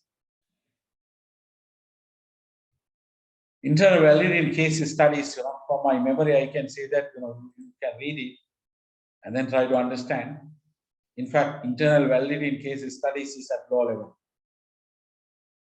So normally when you take case studies, it's very qualitative and low level. There can be many factors, which, have affected. Then to establish the causation effect, it's very difficult, or it's difficult. Right, now review of factors affecting internal and external. So you can read these. Any questions?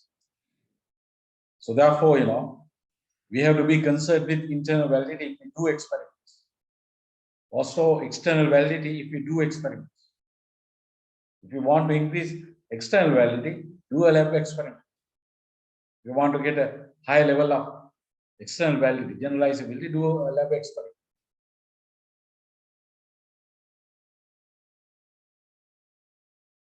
Okay, right. Then somewhere there's a table here. What happened to that? The chapter that is, yeah. Right. Okay, now have a serious look at this.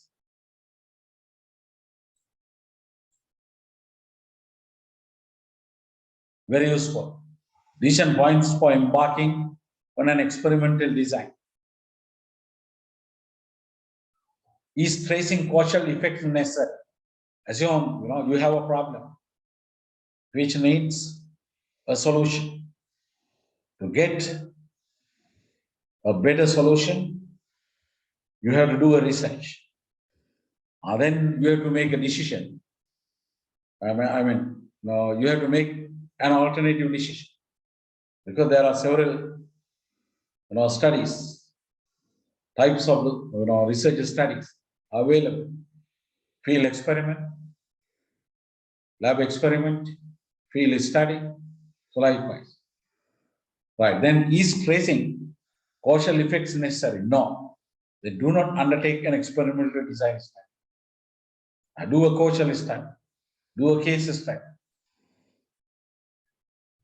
But if tracing causal effects necessary, yes, then you have to do an experiment.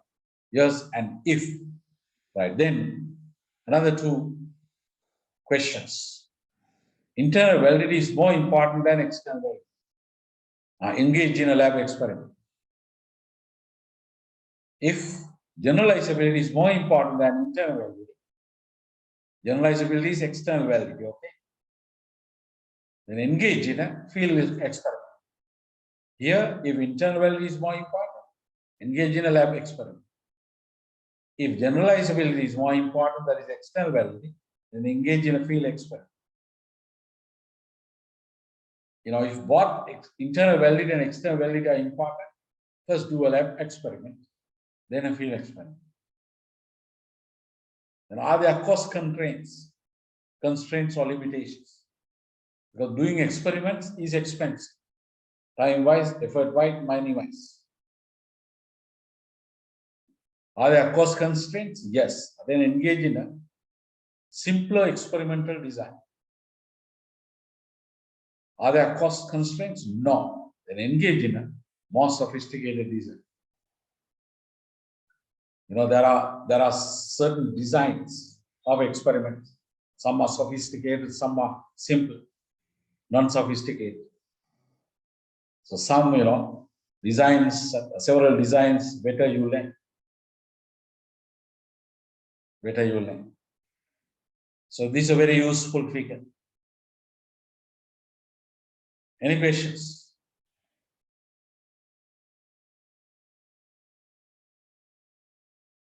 Okay, now let us learn some, designs, experimental designs, types of experimental design and validity. Quasi-experimental designs. The quasi one, I will time series, basically, field experiments. But let me time series, two experimental designs. All right. Go to this one, two experimental design. Pre-test, post-test, experimental and control group design. There is pre-test, there is post-test, there is control group, there is experimental group. Okay, so you can read them. Then Solomon for group design. This is a better design, so therefore better to learn. Solomon group design.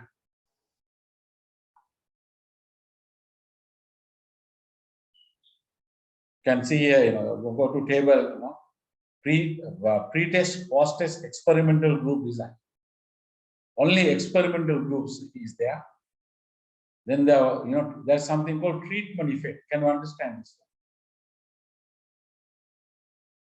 Treatment effect. That is the effect of the treatment or intervention. That may be an incentive program, that may be a performance evaluation program, that may be a new interest rate. That may be a new machine, new technology, or automation. Treatment effect. Then how to calculate that? Post-test score is O2. From O2, we have to reduce O1. Assume this is 100, this is 20. And then from 100, we have to reduce 20. Then the treatment effect will be 80.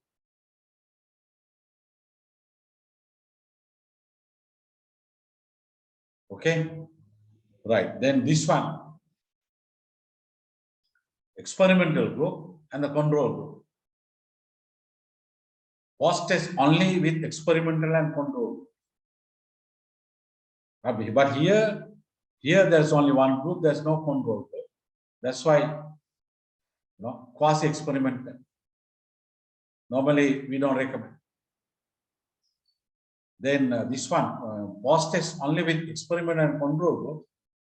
Two groups are there, but there's only post-test. There's no pre-test. This is also not good because previous status you want to know really. Before the treatment and after the treatment, we have to do measure and relating to the criteria or in this case also. This one. Before training, we should get figures in order to calculate the true effect of training on the productivity, sales performance. Without knowing, these, before values, exactly we can't find the impact. Okay, that's why this is called, quasi-experimental. Then how to calculate treatment effect? Q1. From Q1, we reduce O2. Control group effect. So this is 100. This is 20. Then from 100 to 20. We reduce 20 from 100. Okay, likewise, time series, you can read it. Then through experimental design, right? The Solomon approach, right? So pre-test, post-test. Before that, this one is better. Normally, okay, let me say, normally we don't recommend this one. We don't recommend this one. We recommend this one. We recommend this one. That means there are two groups, also pre-test and post-test, like with this example. Okay, then pre-test and see treatment effects. From this, we have reduced this one. And then from this, we have reduced this one. And this, has to be reduced from this one. Then we can get the true treatment effect.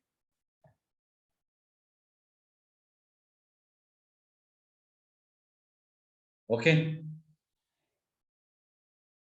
Any questions? If you don't know, please, I hope you got. Because you have to understand this one before going to that Solomon approach. Solomon approach is a highly recommended one. At least you have to do this one, if you do a research. Right, better one is this Solomon 4-group design. Here, there are 4 groups, but here only 2 groups. That's why this has a high level of strength because of 4 groups. But time consuming, effort consuming, money consuming. So therefore, if there are no cost constraints, then we can do that. This one. Now, this is a sophisticated experimental design. But if there are cost constraints, normally we suggest this one to use.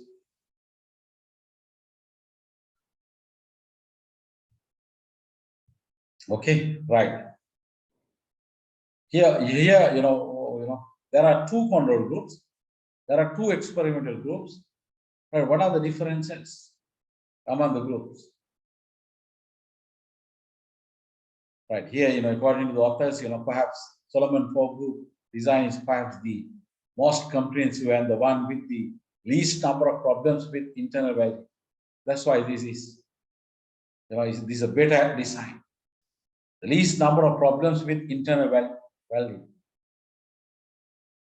The Solomon-4 group design and threats to validity.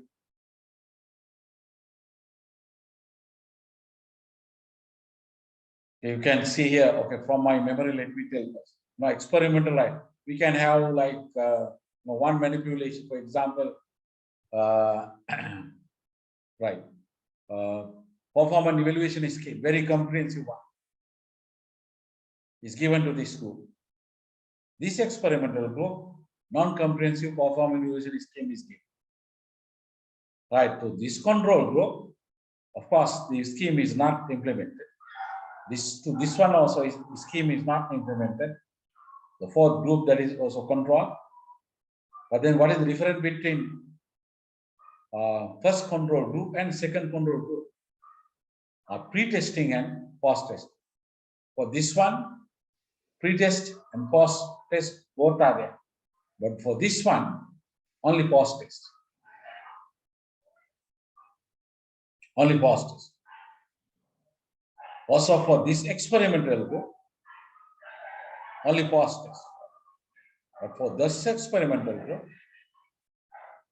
post-test and pre-test. So therefore, so I mentioned right, non-comprehensive one for this, comprehensive one for this. Okay, this, that is another one. But here, okay, now it reminded me, right? The authors meant this way. The same treatment is given to this one and to this one, but for this one there's no pre-test. For this one there is. That's the author's meaning. According to the author's writing, the difference between first experimental group and second experimental group is that. Okay, you can read, You can read, I'm not reading each sentence. Then how to calculate treatment effect this way could be judged in this way. If all E's are similar, then the cost effect relationship highly valued. Highly valued. That means the exogenous variables impact. It's not other variables. It's more like it's definitely with high confidence. That's the independent variable. The effect came from the independent variable, not from external variables. If all the E's are similar. Okay, this from this to this, then from this to this, and then from this. So likewise, these are no problem. I think easily you can understand. So therefore, here the values should be here, the actual values. Maybe 10, maybe 80, so likewise. And if all E's are similar, then the cause and effect relationship highly valued. Why? Okay, you can read, You can read, but let me show the result here. There was a figure right here, table. If you use pre-test, post-test with one experimental group only. That one, the Solomon-4 group approach, right? Only mortality effect. Major threats to validity. But for this one, history, maturation, main testing, interacting testing, mortality, all are there. Pre-test, post-test with one experimental group. But pre-test, post-test with one experimental and one control group, interacting testing and mortality, others are not really effective. Then post-test, only with one experiment and one control group, mortality.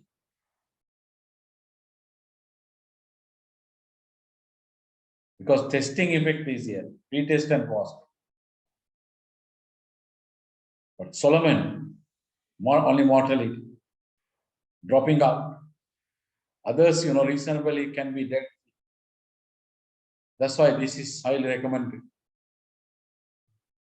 Solomon-4 group design. So even with this, here there are two groups, to which we don't give pre-test. And then testing effect also we can control, we can find out.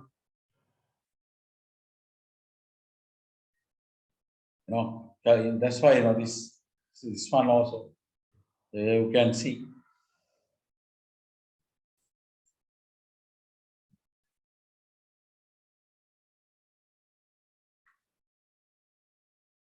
Yes, any questions? The time is 3:31. I think for experiments this is enough.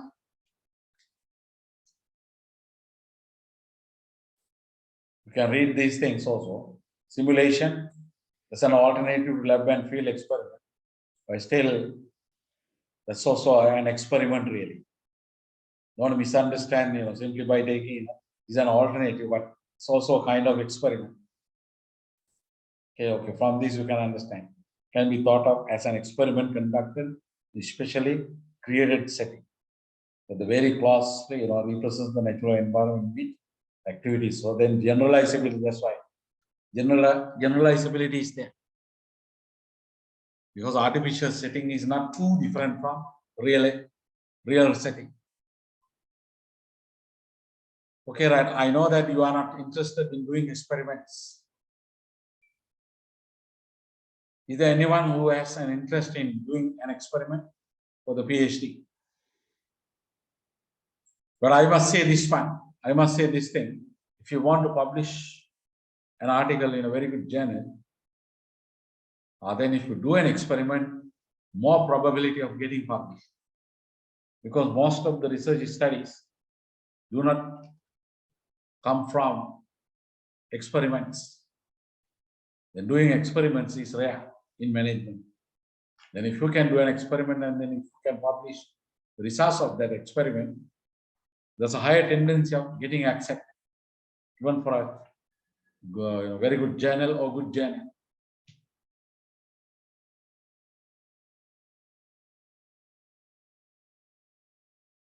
So my experience of doing actual research, actual experiments is limited, even though I have a serious intention now to do experiments.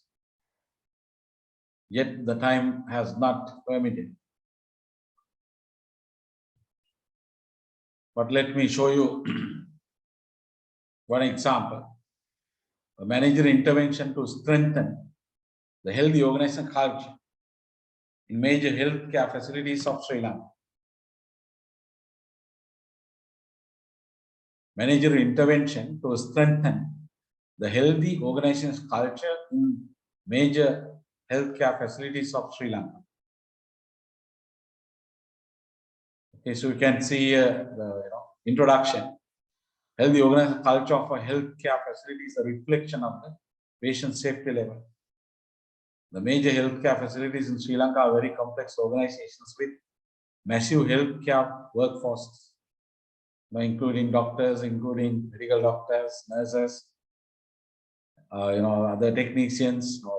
Therefore, strengthening the healthy organization culture is a challenge to leaders of major hospitals of Sri Lanka. Objectives: to evaluate the effectiveness of an intervention in strengthening the healthy organizational culture of National Hospital of Sri Lanka.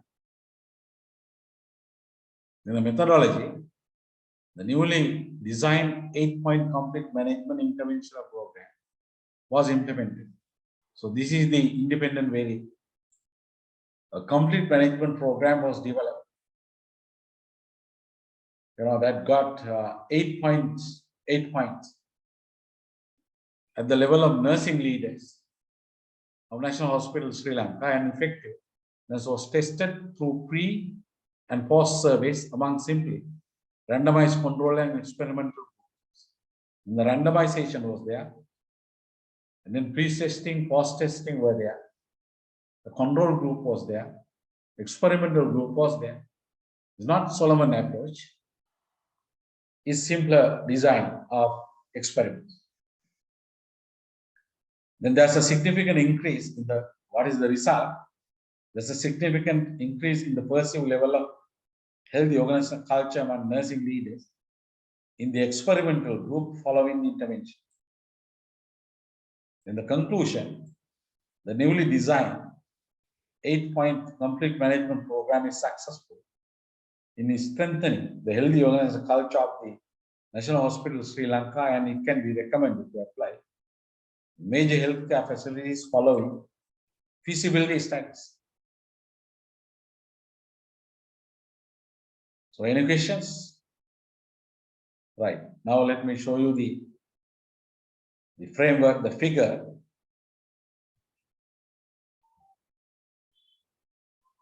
Representation of the cause-effect relationship between dependent and independent variables of the research project. You can see here what is the independent variable, conflict management intervention program. So these are the 8 points. Assertiveness. What is assertiveness? Do you know? Do you have assertiveness? Because some refreshing some concepts also is useful. It's a kind of seminar.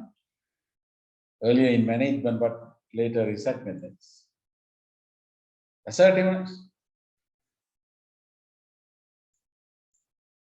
So if you don't know, then please tell me, otherwise I can escape.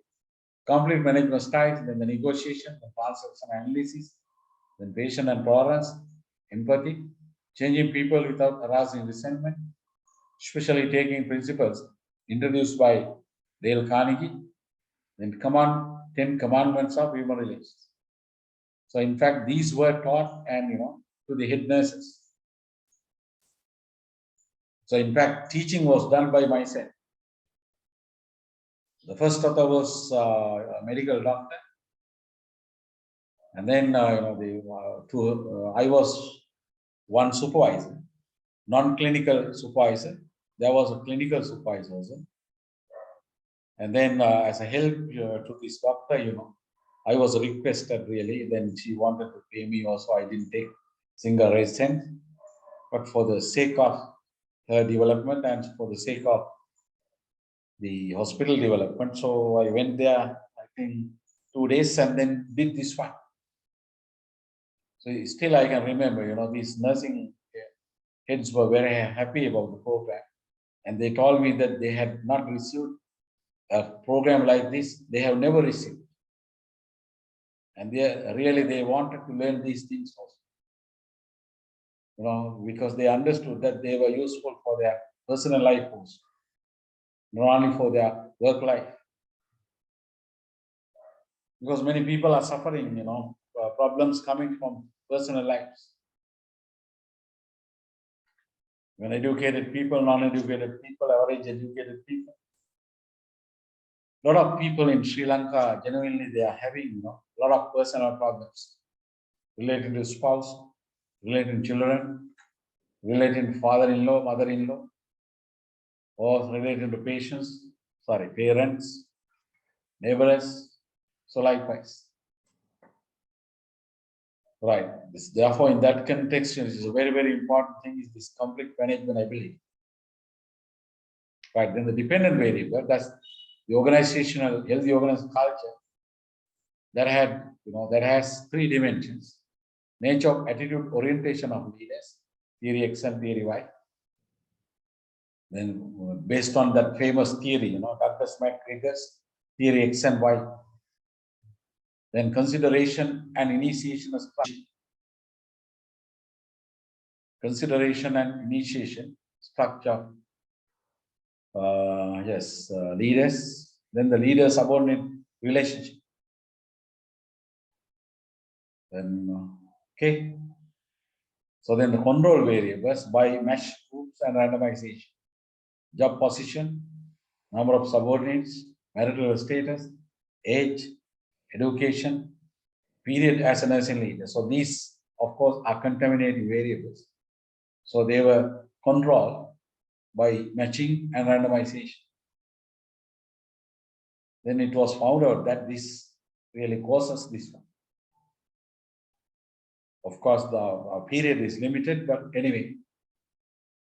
Any questions?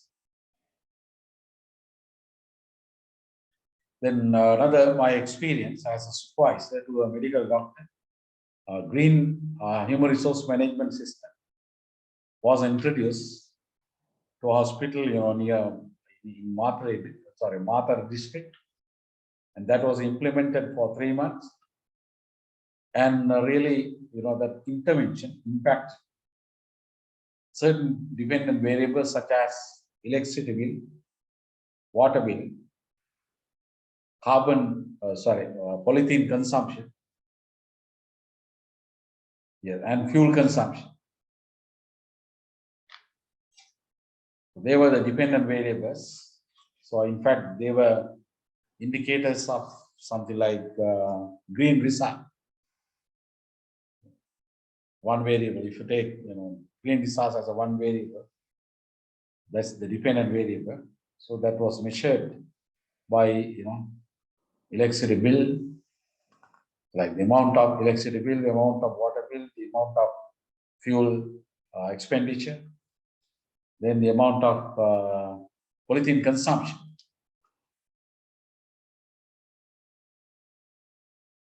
So then that was successful, and really, that was examined by foreign examiner, local examiner.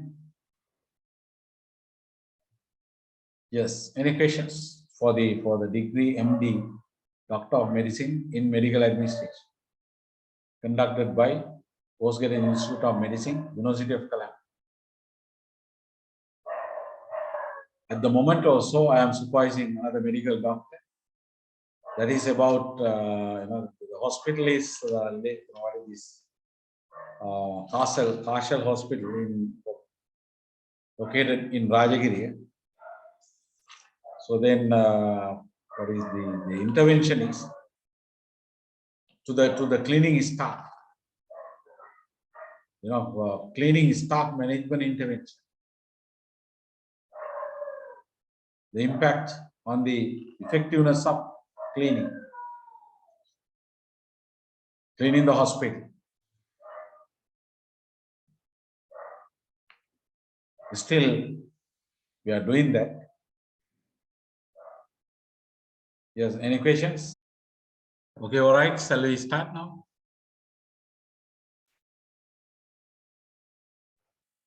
Okay, sir. Yes, sir. Okay, sir. Right. So then, yes, relating to this note, so there is an examination. Sorry, there is an exercise.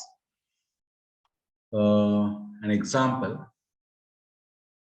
It is also about the experimental work. For an example, assume that the ABC is a large state organization and it implemented a special human relation training program to its departmental heads. All together, there were 15 departmental heads. 3 groups were set up for each consisting of 5 heads. So one manipulation level, a very comprehensive 5-day training program. So that was given to group X, experimental group 1. Then the normal 1-day training program was given to group Y, experimental group 2. And then any program was given to group Z, yes, control group. So this is not the Solomon approach, but there are 2 experimental groups and 1 control group. Then the manipulation of the independent variable, human relation training program was done at 2 levels, very comprehensive, and normal 1. Then controlling of other possible independent variables called nuisance or contaminating variables by using matching groups in terms of gender, experience and qualification, civil status, past job performance. The training was given at the beginning of January, and the evaluation of the training program was done at the beginning of July.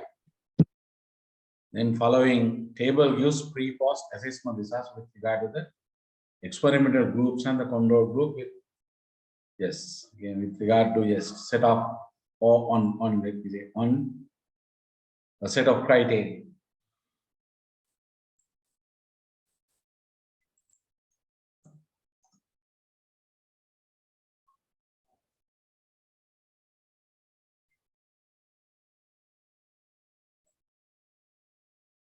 So you can see here pre-post assessment results.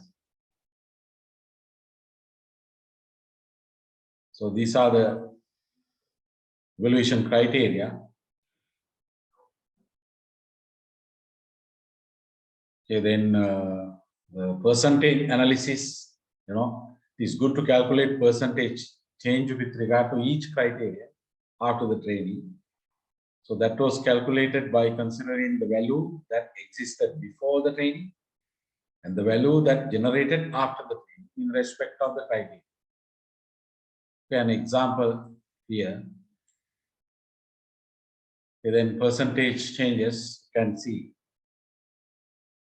Then finally, I have discussed the resource and all.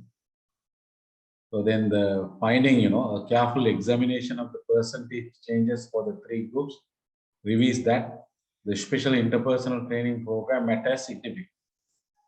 And very comprehensive 5-day training program is more effective than the normal 1-day training program. Okay. So then because of the time limitation, so I will not discuss all these things. I hope my writing you can understand, and then so if you have any questions, you can raise. Management experiments also have limitations or drawbacks. And of course, internal validity, threats to internal validity, they can be considered as limitations. So I have discussed them by using that chapter written by Prof. Sekharan and Dr. Boogie. And here, in addition to, the response or subjects, there may be who do not like to participate. Also, those who do not get a chance of participation in experimentation and its benefit may have moral problems and moral problems and dissatisfaction. Because of experimentations, treatments are given. So then interventions are given. Then there are certain groups to which interventions are not given. So then they may have moral problems because of not giving. So normally that's why, after doing an experiment and if we find that the intervention is significantly a successful one, then normally we recommend that to the control group also. So that is one solution for this problem. Okay, right. Then now let me go to the next part, the causal comparative research, the ex post facto design. Causal comparative research, ex post facto design. So what do you mean by ex post facto? From after the fact. From after the fact. That means there must be something that has happened already. And after that actual happening, we are going to do the research. We are going to do the research. That's why it's called causal comparative research. Alternatively, ex post facto design. So the designation ex post facto, Latin from after the fact, serves to indicate that the research in question is conducted after variations in the independent variable have already been determined in the natural course of events. You see here, for an experiment, now, essentially there should be an independent variable, there should be a dependent variable. So then for normal, lab experiments and field experiments, we do manipulation of the independent variable. Different variations in the independent variable, we formulate and do. So correspondingly, we develop, certain experimental groups. Okay, so then, in addition to controlling exogenous variables, right? But here, that manipulation normally we don't do because the variations in independent variable have already been determined in the natural course of event, not artificial, not by the research. The investigator does not have direct control over the independent variables, either because they are inherently not manipulable or because they have already occurred. Okay, can you understand? Inherently not manipulable. There are some, independent variables which the researcher, or as the researcher, we can't control. As the researchers, we can't control. We can't manipulate. We can't manipulate here. The term here is manipulation. So we can't manipulate. That means we can't, create different levels of the independent variable. For example, married managers and unmarried managers.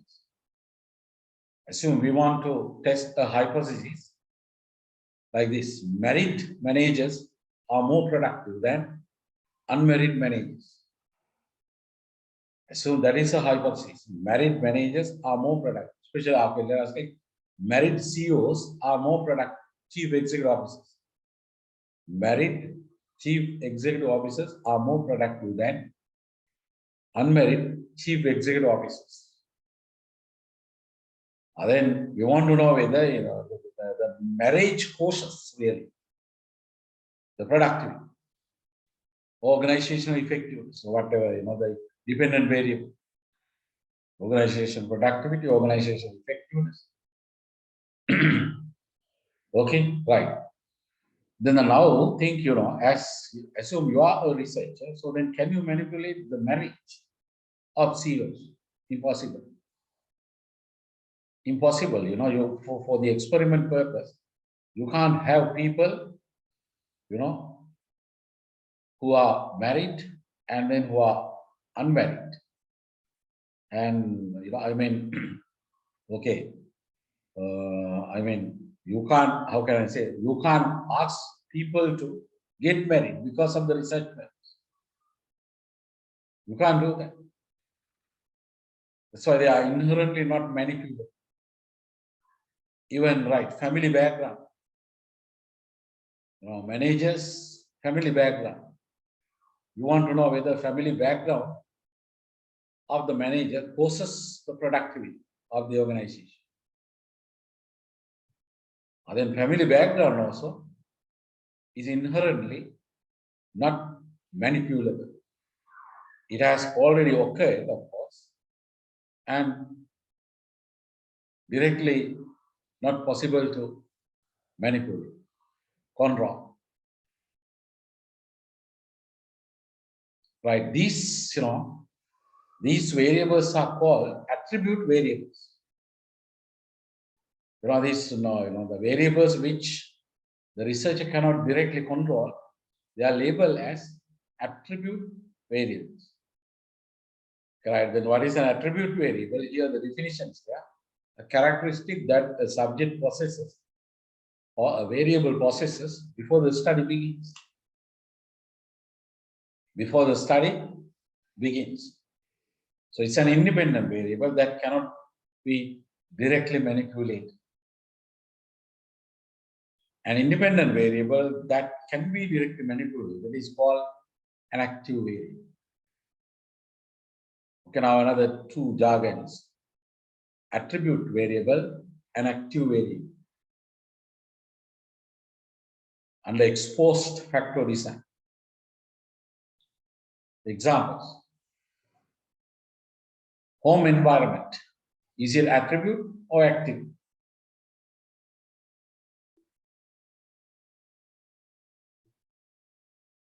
Yes. Is it attribute or active? Home environment.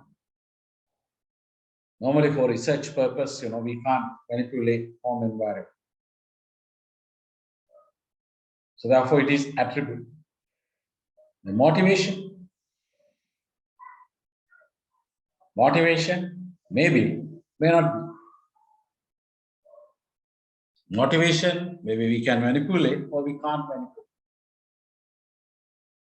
Highly motivational program, maybe financial, we can do that, the financial motivation program, non-financial motivation program, a mixed motivational program, we can introduce and then we can do. So then then motivation can be an active variable. Intelligence, can we do that? Can we manipulate intelligence levels of the people? No, they have already occurred. Intelligent, that has already occurred. So we can take, managers who are highly intelligent, managers who are marginally intelligent, managers who are not intelligent. And then, we can, relate. We can try to find out the causation between managerial intelligence or degree of intelligence and productivity or work-family balance, organizational effectiveness, or subordinate satisfaction, or anything. The master's education, can we manipulate directly? No, we can't. The bachelor's degree education, we can't. So they are really attribute variables. Teaching style, yes, we can. Leadership style, yes, we can. Or perhaps, even we can take managers, who were autocratic, who were having autocratic leadership styles, who were having democratic leadership styles, and then, we can check, whether they had a serious impact on subordinate satisfaction, all these. Okay, so then it may be an attribute variable or an active variable. Training, an active variable. Meditation, an active variable. Medication, an active variable. Okay, so therefore these examples, the given examples are not really, all are not examples for attribute variables. Some are attribute variables, some are active variables, some may be active or attribute. Okay, all right. Then what about anxiety? Is it an attribute variable or an active variable? Anxiety. Any response? What about anxiety? Is it an attribute variable or an active variable? Anxiety is one of the few variables that can be either active or attribute. Therefore, both the answer is. How? It does anxiety in a performance evaluation situation cause job performance. That's the research. As of this is the research question. Does anxiety in a performance evaluation situation cause job performance? If you take subjects and classify them on the basis of their scores on anxiety measure, is anxiety an active variable? Now, if you take subjects and classify them on the basis of their scores on anxiety measure, is anxiety an active variable? No. If you induce anxiety, if you induce anxiety by telling the subject that their next promotion is dependent upon their job offer, that the performance evaluation scheme is very difficult, or that the performance evaluation will be used to identify the incompetence once, and the control group is merely told that the cooperation is needed for the experiment, and then is anxiety an active variable? Okay, the answer, an active variable. So in this case, anxiety is an active variable. In this case, anxiety is not an active variable, it is an attribute variable.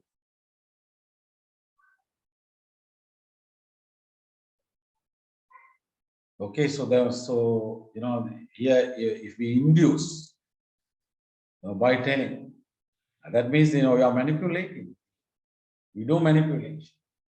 But here already occurred. Anxiety have already occurred, but simply we measure for research purpose. Because measuring is compulsory. For experiments, measuring is compulsory. qualitatively we can't do experiments. You will have to understand, you should understand that qualitatively we can't do experiments. You know, for practical decision making, for successful decision making, to be, scientific, to be evidence based, we have to have really quantitative data.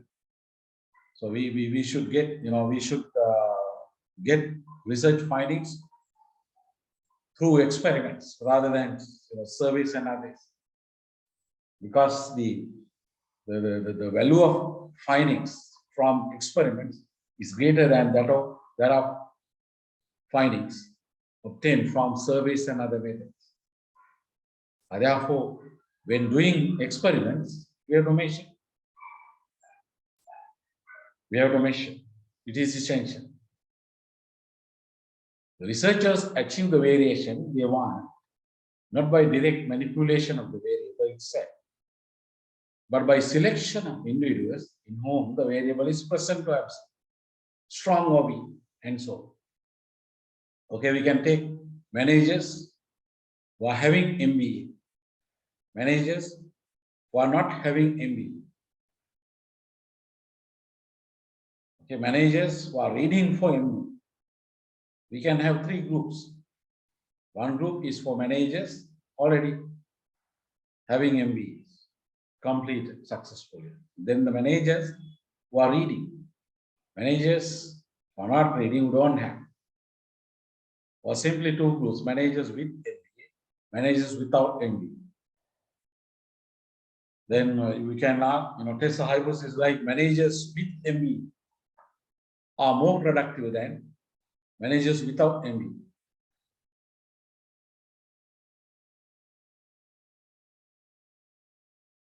Okay, right. Then does university education pose to have a more positive perception of life? This is a research question for which we can get a scientific answer, systematic and scientific answer, by doing a causal comparative study. University education is the independent variable that have already occurred, but that's not directly manipulable. And perception of life, that is the dependent variable. It is possible to compare graduates and non-graduates with regard to perception of life.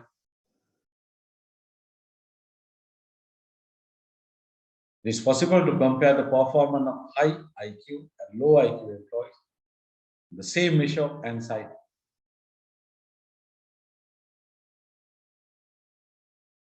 Okay, right. Now, causal comparative and experimental approaches compare. Interest is focused on discovery or establishment of causation among the variables in both types of research. So therefore, as far as interest is concerned, both are same. The objective of both is to compare two groups, at least. Solomon approach, there are 4 groups under Solomon approach. Right. Similarly, all relevant characteristics, variables, but one, in order to measure the effects of that characteristic or variable. Similar in all relevant characteristics, variables. 2 groups.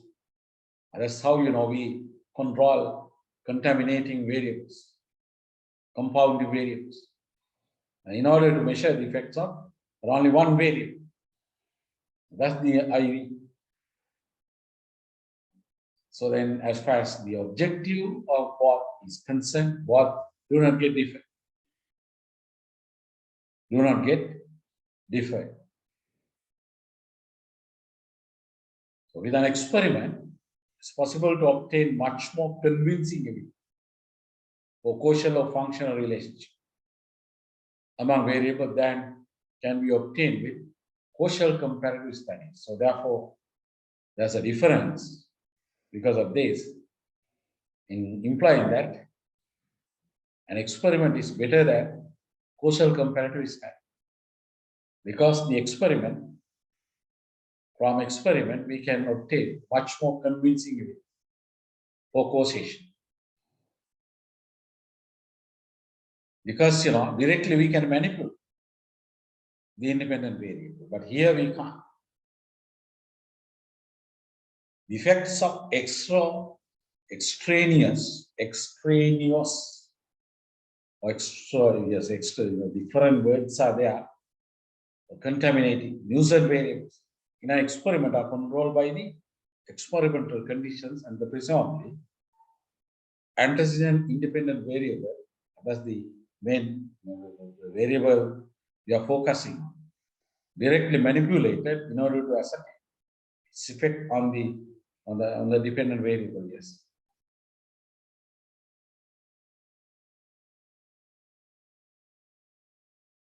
If y is observed to vary concomitantly with a variation in x in the control situation, then one has obtained evidence for the variability of the hypothesized antecedent consequent relationship between x and y.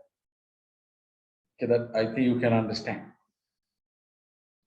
But in a causal comparative study, the researcher faces more difficult to determine the antecedents of the observed consequence, because things are all local. We take groups which have already possessed or which are already possessing the attribute variables. The causal comparative is not a satisfactory substitute for experimentation.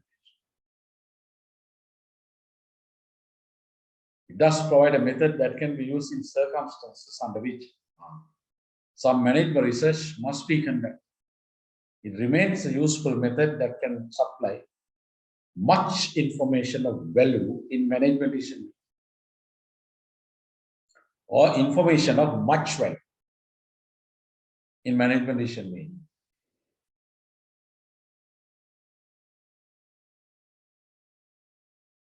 Much information of value or low information, that way also we can say, right? So sometimes, some variables like master's education, family background, parents' educations, we can't manipulate. Then we can't conduct experiments. Then we are compelled to conduct causal comparative studies. So therefore, even though causal comparative is not a satisfactory substitute for experimentation for certain cases, only possible option is causal comparative. Well, causal comparative research can be viewed as a reverse approach. Causal comparative study can be viewed as a reverse approach to experimentation. Instead of taking groups that are equal or exposing them to different treatments, the causal comparative study starts with groups that are different and tries to determine antecedents of these differences. Okay, so therefore it's a reverse approach to experimentation. The causal comparative study begins with a description of a present situation, which is assumed to be an effect of some previously acting factors, and attempts a retrospective search to determine the assumed antecedent factors which began operating at an early time. So if you take politicians or CEOs, assume who have really done a lot of bad things to the organization, and then we can examine their background, their various factors, and then we can try to find out some antecedents, some causes, or really, whether one cause has really been the cause of the, ineffectiveness of the organization. So then our attempt is retrospective.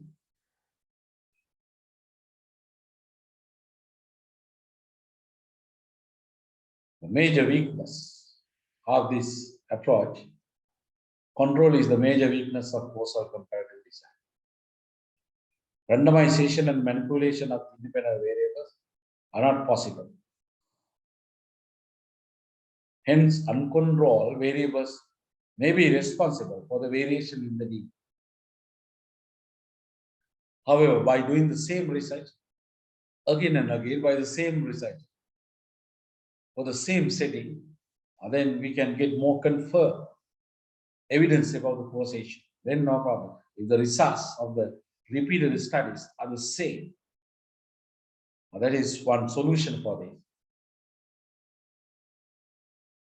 Right. Condition necessary to infer that expose why you know that. Even 4 conditions I discussed from the from my note. You can remember for taking from Sekharan and Boogie. But here I have mentioned 3. Right. Designing now the causal comparative study. There are 2 basic mods. They begin with subject who differ on an independent variable and test hypotheses concerning how they will differ on dependent variables. I don't know whether you will do this type of thing. If this is the first time that you have heard about this, more likely than you don't do. But but why not? Try to do. All the people are doing surveys and other things. Why not do?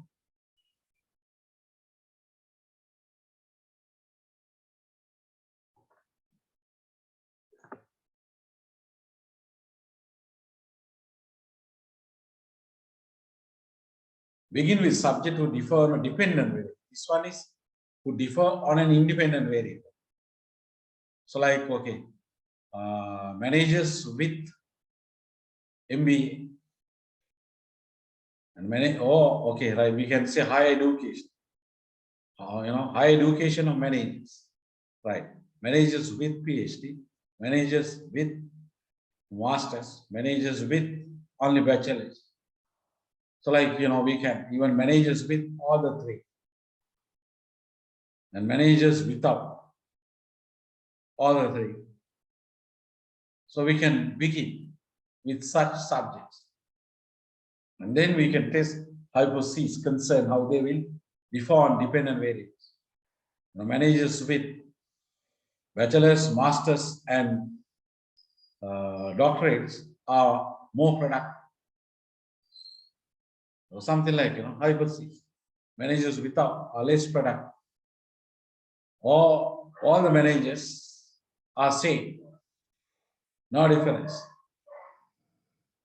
In terms of productivity, in terms of innovation, in terms of whatever, the dependent variable. This one is begin with subject who differ on a dependent variable. And test hypothesis concerning possible independent variables. Okay, differ on a dependent variable, like, okay, so let's take Sri Lankan politicians.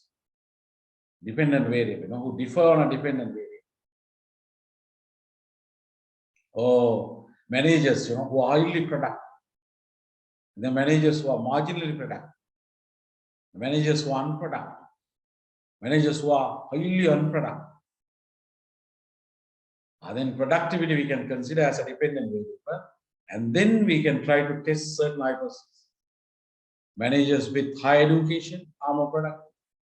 Managers without, the managers married, who are married, then managers who are female, managers who are males, managers, who are graduates of highly recognized universities, managers who are, so like from rural areas, managers whose native places are rural, or managers whose native places are urban, so like various hypotheses. We can test. They are independent variables. Understood? Interesting.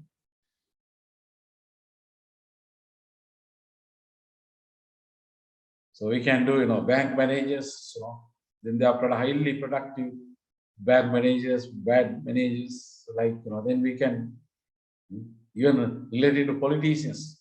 If there are some, very good politicians in terms of, fund utilization, public money utilization, in terms of, so various indicators we can use to measure the success of a politician, success of a CEO.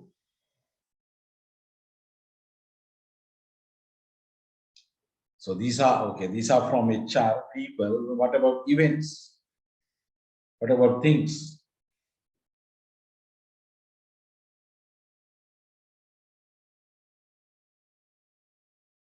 Which of the following research have, okay, even after doing right, we can say the, okay, the students, who learn from only online, students who learn from only physical lecturing, students who learn from both hybrid, three groups are there.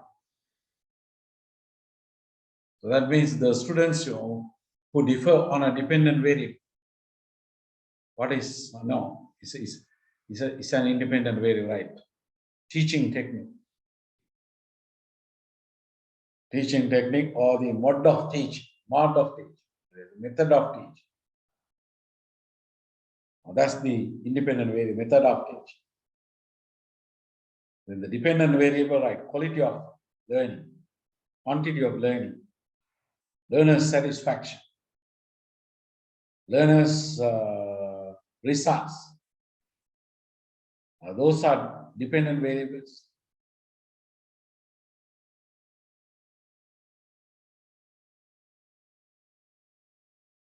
Even in case of teachers, does really online teaching motivate teachers?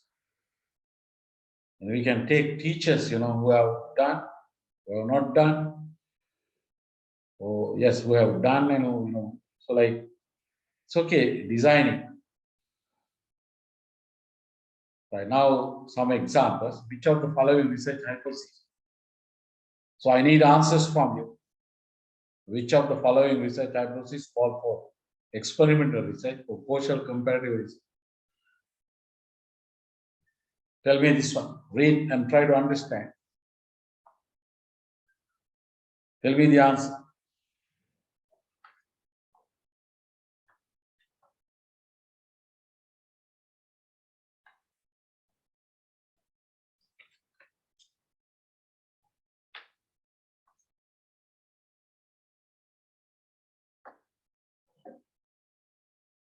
I'm expecting a response. I don't know whether you are listening.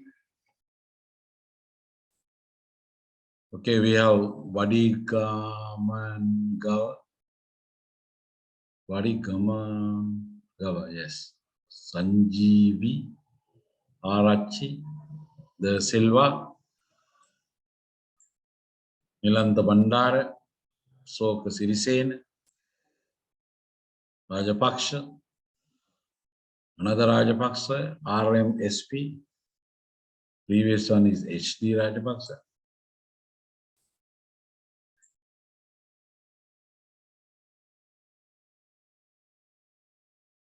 Harshani, Shan, Romita da Silva, Sivakumaran, Thayalini, Tavamanan, yes, Tamanan, or Tevanan. Yes, are you listening? Are you there? So my question, answer Yes. is, Maybe for this one's a causal comparative research. what is your name? Rajapaksha, RMSP. RMSP Rajapaksa. Your voice is frequent, yes. So what is your answer? Causal comparative research. Causal comparative research. Employees who are taught about changing attitudes by their supervisors will not change their attitudes. And employees who are taught about changing attitudes by an academic will change their attitudes.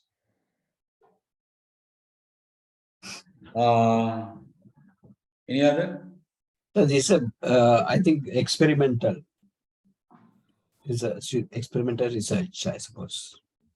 Okay, then you can explain further. Yeah, in this case, there are two groups. First group is taught by the management. Other group is taught by the academic. So we are going to compare the results of two groups, I suppose. as I understand. Yes, correct. You are right. Good. Two groups, right? Then, then the thing is the variables. Okay, what is the independent variable here? The the trainer. Okay, or the changing agent. Yes. Then the dependent variable is the attitudes of the employees. Right, then the independent variable is the changing agent. So is it directly manipulable? If it is, then we can do an experiment. If it is not, then we can do a causal comparative research. Causal comparative research. Right, we can have a class, okay, we can have one group, that consists of employees who are taught about, who are taught about changing attitude by their superiors. We can have another group consisting of employees who are taught about changing attitudes by an academic. And then we can compare. So therefore, we can do a research, isn't it? We can do an experiment. Directly we can control the dependent, so the independent variable. Okay, so therefore we can do a research. No need to do a causal comparative one. Then more educated employees have high achievement motivation than do less educated employees. More educated employees have higher achievement motivation than do less educated employees. We can take employees, a sample of employees, and then we can measure their motivation, achievement motivation by asking some questions, and then we can measure their education also. Then we can see whether they are related or not, or they are different, or they are dependent or not. Right, then survey we can do that, no problem. But an experiment, now we are focusing on two types: experiment or causal comparison. Then forget about other types, whether it is experimental or causal comparative. Normally the education is an attribute variable. Difficult to manipulate directly, because we can't create like education. It's a long-term one. Even university education 4 years, master's education normally 2 years or 1 year, and then we cannot do an experiment for that type of variable. With that type of, it's very difficult. So therefore, this is not directly manipulable. So therefore, we have to begin with subjects who differ on education. We can take employees who are more educated, the employees who are averagely educated, employees who are not educated, and then we can measure their achievement motivation. Then we can try to find out whether more educated people have higher achievement motivation or marginally. So likewise, then why also we can investigate. Perhaps why we can develop as a rationale before developing the hypothesis by using previous studies, arguments, logical beliefs, by using general theories,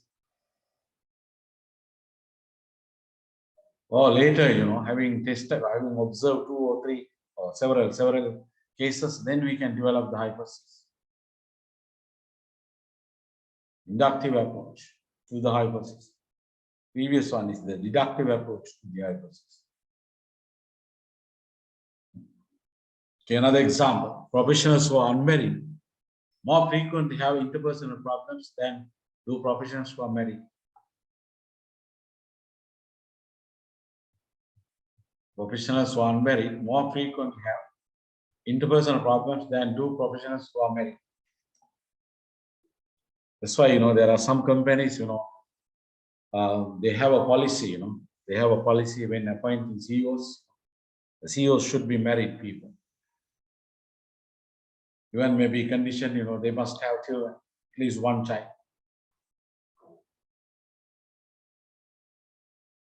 Then if there is a policy, then assume that is based on scientific evidence. What is that? Professionals who are married have lesser number of interpersonal problems. And even another having a proper balance between work life and family life. We can't say, managers who are unmarried, but they don't have a personal life. They also have a personal life. Married life is one thing, personal life is another thing. Married life comes under personal life, but in case of a person who is married, but in case of a manager who is not married, doesn't mean that the person doesn't have a personal life. That person also has a personal life. Maybe, yes, definitely it's a different form of personal life. So therefore, these are interesting things. In Sri Lanka, I don't think we have empirical answers for these type of hypotheses. Right, then this one, yes. This one. Does this one need an experimental research to be done, or a causal comparative research to be carried out? To be done. Causal comparative.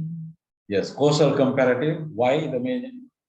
Whether it is, please, go to find out the independent variable, and then check whether it is directly manipulable or not. Then you can decide. Whether it is an active variable. Okay, so that is an independent variable that cannot be directly manipulated. Directly, variable which can be directly manipulated is an active variable. That's for the experiment. Right, next one, management trainees who score above 70 on the EI test. What is EI test? Emotional intelligence test.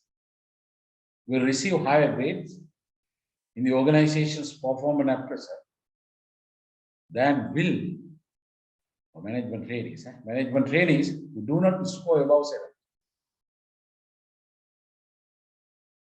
Interesting to find out. This is a hypothesis that has not been tested according to my current knowledge. You can argue, only arguments are there. Management trainees who score above 70 on the emotional intelligence test will receive higher grades in the organization and performance appraisal than will management trainees who do not score above.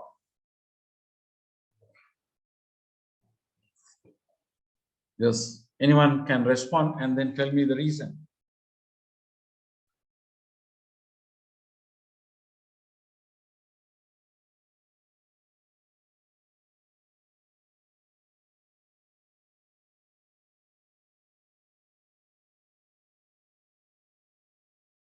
Yes. So this Asoka, I think it falls into both categories. The emotional intelligence, initially when we test the emotional intelligence, would be something like intelligence. It's inbuilt. So it will be an attribute. But if we can provide certain knowledge about it or training on emotional intelligence, I think that can be changed and make it an active variable. Correct, very good. Yes. So the yes. So then if we already, as soon as the emotional, then we define the emotional intelligence, then we measure it by giving an emotional test, and then it's already there, and then it has already occurred at the time of selection. Then we do it, and then we measure, and we take the figures, and then finally, yes, then we compare those scores, with the performance appraisal scores already given, right? In that way, yes, this is causal comparative research. But if we give a training to improve the emotional intelligence to one group and then to another group, we don't, to another group, a very comprehensive emotional intelligence training, then of course it is, yes, it's an active variable, and then we can do an experiment, no problem. A particular emotional intelligence program, then yes, it is an active variable. This one, professionals with an MBA from a well-known university have more self-esteem and professional efficacy in career development than do professionals without an MBA from a well-known university. Self-esteem normally, that's about, it's not pride. It's not pride. Pride is a vicious. Normally, pride is a vicious thing, or is a vice. It's a bad habit that is used to demean others, hurt others. By simply, putting you at a higher level and putting others at a very lower level, and with the intention of demeaning, with the intention of giving a discredit to others, whom you think that they are inferior. That's called pride, which is a vice. But self-esteem is not a pride. It's not a vice. It's not a bad habit. It's not an immoral qualities. It's not. So it's something, self-esteem is something that,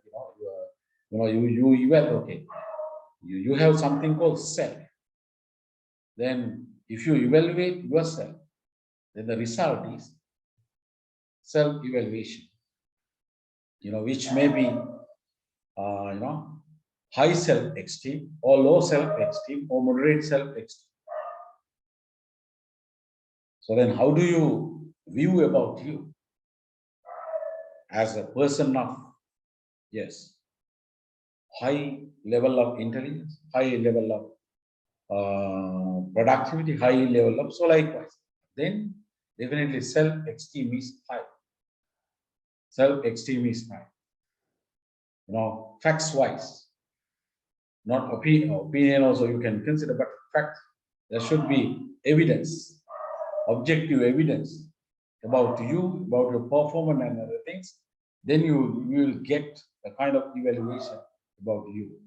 If it is very high, very positive, then you will have a high self-esteem.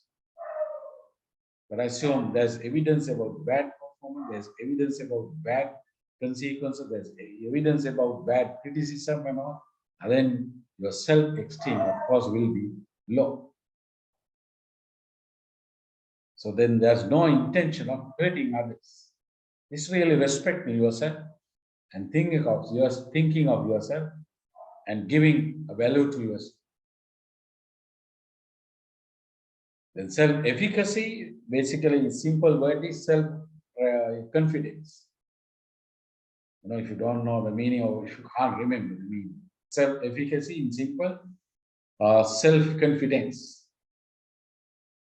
Especially the self-confidence, you can have self-confidence about almost all the things that you can do or plan to do, whatever you're supposed to do. But self-efficacy, more the meaning of self-efficacy is really about the duties that you are supposed to perform on the job. So then, if you think that you are capable of performing successfully the duties of the job, then you have high self-efficacy. If you think that you are not capable of performing the duties successfully, And then you have low self-efficacy. Okay, right. Then self-esteem and self-efficacy are critical things in career development. Then professionals with an MBA from a well-known university, that means it should be definitely it should be a recognized one. Well-known means, recognized for research purpose, well-known for teaching purpose, well-known, or for both research and teaching, well-known. So then more self-esteem and self-efficacy than do professionals without an MBA from a well-known university. This is easy, I think. Yes. I took the time to, refresh your knowledge about the terms. Right, then what does it, what should we do? The causal comparative one, or for the testing purpose of this hypothesis. I think this is easy. MBA, you can't, professionals with an MBA, you have to begin with managers or professionals who differ on this MBA, who are having MBA from well-known universities and who are not having MBAs from well-known universities. So normally one test of finding this well-known is there are international association of universities, especially Commonwealth universities. Sri Lanka is a member of the Commonwealth Association of Universities. Then if the university is a member of the Commonwealth Association of Universities, that is recognized internationally. That is one way of knowing whether it is recognized or not. Another way, okay, we can go to the UGC, University Grant Commission, whether it has recognized or not. That's locally, the UGC is the powerful authority. So whether it has recognized or not. If it has recognized, then a well-known university, right?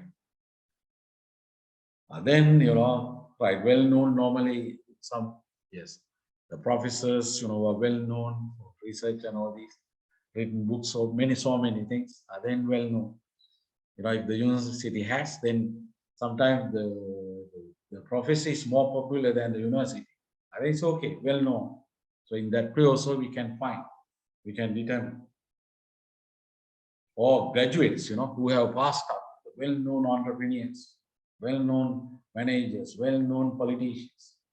And then because of their, popularity, goodwill and all this, we can assess that their universities are also then well-known. Anyway, right. Also, comparative study. Okay.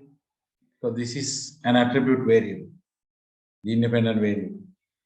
The organizations with a separate department for HR have a higher percentage of high job performance than organizations with a without a separate department, right? Organizations with a separate department for HRM have a higher percentage of high job performance than organizations without a separate department. Without a separate department for HR have. This is also, the independent variable, the organization with the HR department. The presence of HR department or absence of HR department. That's the independent variable. And the dependent variable is having high performance. The percentage of having high performance. So therefore, this also requires the causal comparative study.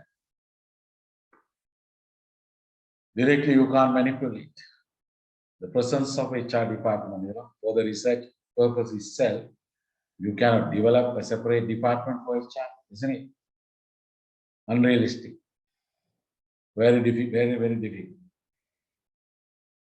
Okay, right. So then we can reach, we can start, that these, we can start with HR organizations with HR department and without. Then reverse approach we can use, and then we can go to them with it. There are those organizations without. What is the percentage of high job performance? Then organization with. But according to international research studies, there are well-known research studies with regard to this. So it was found, by repeated studies, and confirmed organizations with a separate department, they have high performance.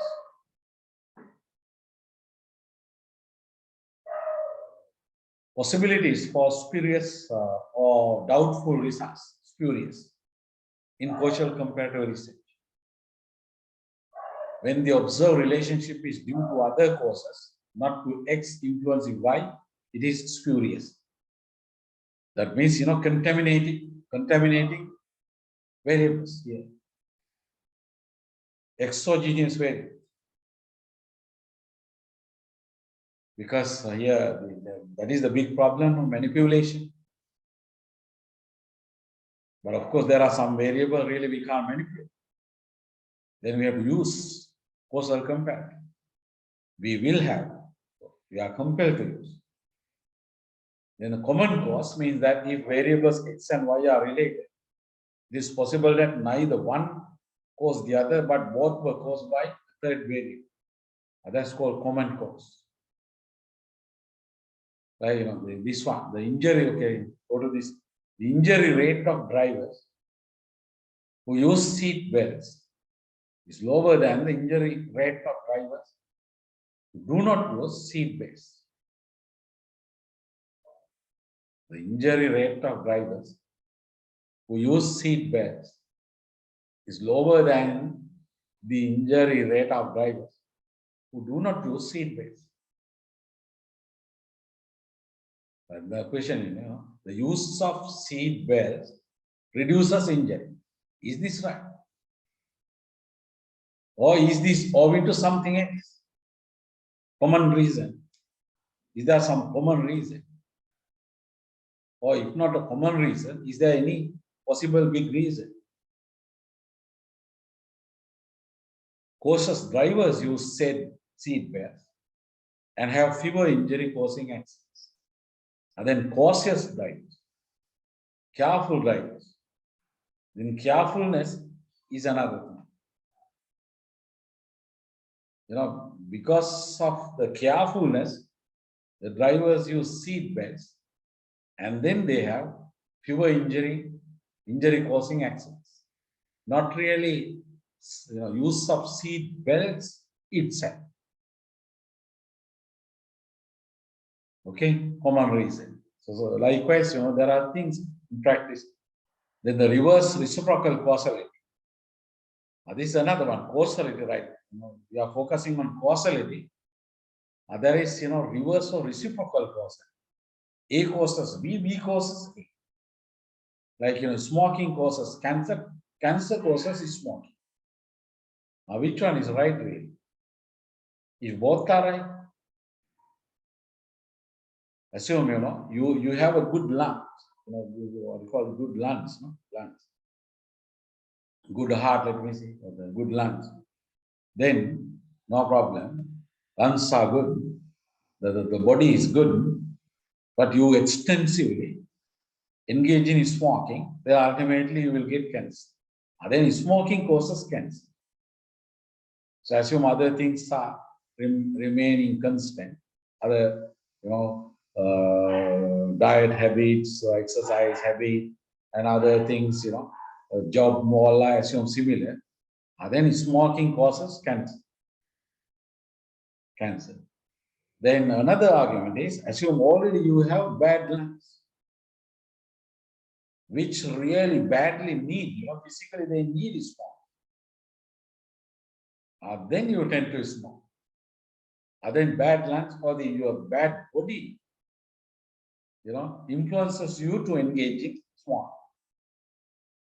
because you got already the cancer. And then the cancer causes then small. That's reverse, reciprocal causality.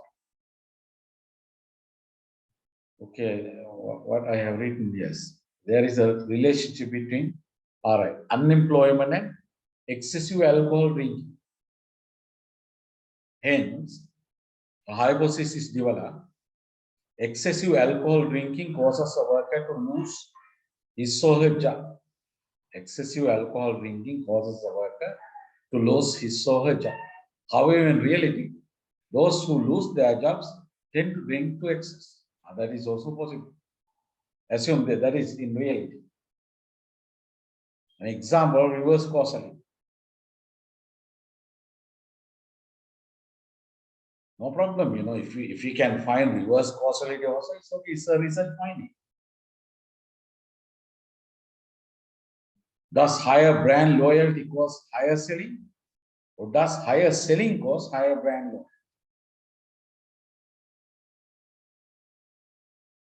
That's why, so we can test, we can do hypothesis, we can do experiments, and then we can prove, yes, there's no reciprocal causality.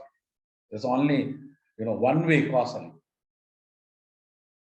Or there's no one-way causality. There is reciprocal causality also. And other possible independent variables.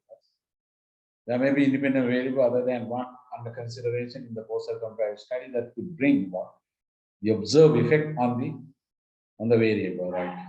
This is I took from Ari Jabaks and Razavi, 1990. It's very useful book.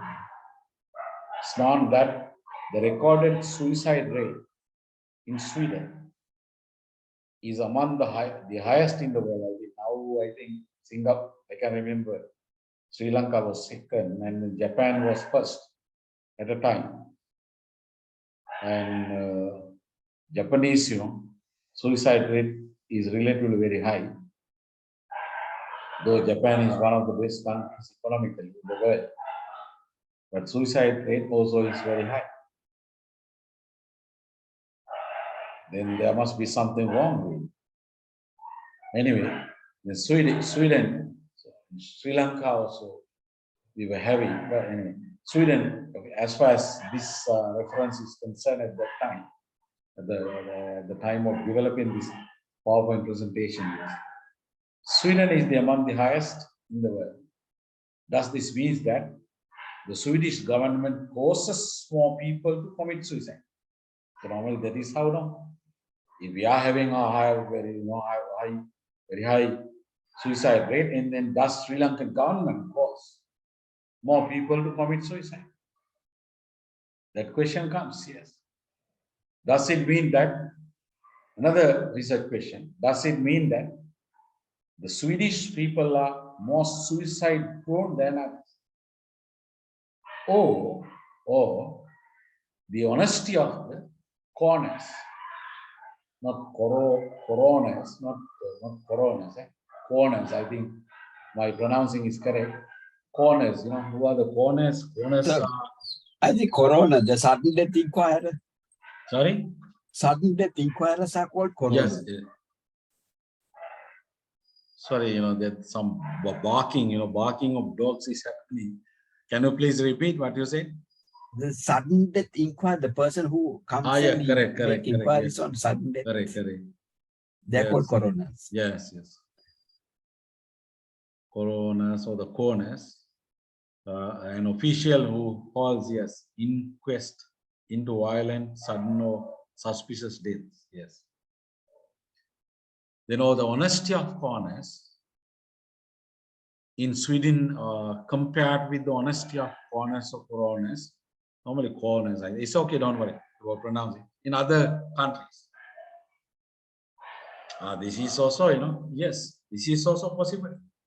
If those people are very honest and they have given the right numbers, but the people of other countries, they are not honest, so then they have given wrong numbers, lower numbers purposely.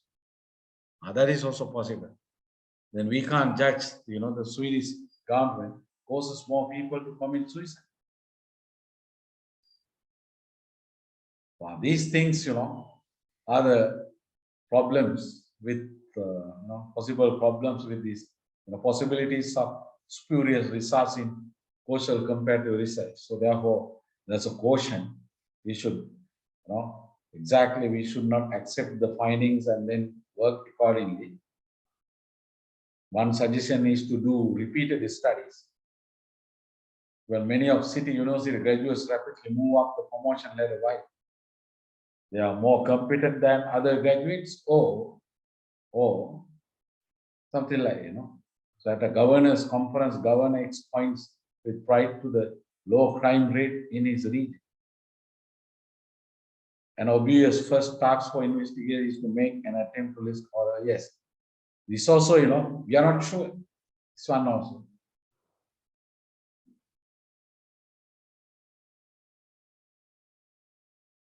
But then, the honesty of reporters.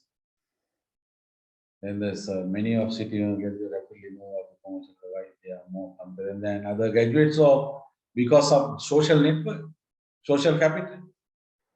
Because they are seniors, top managers are,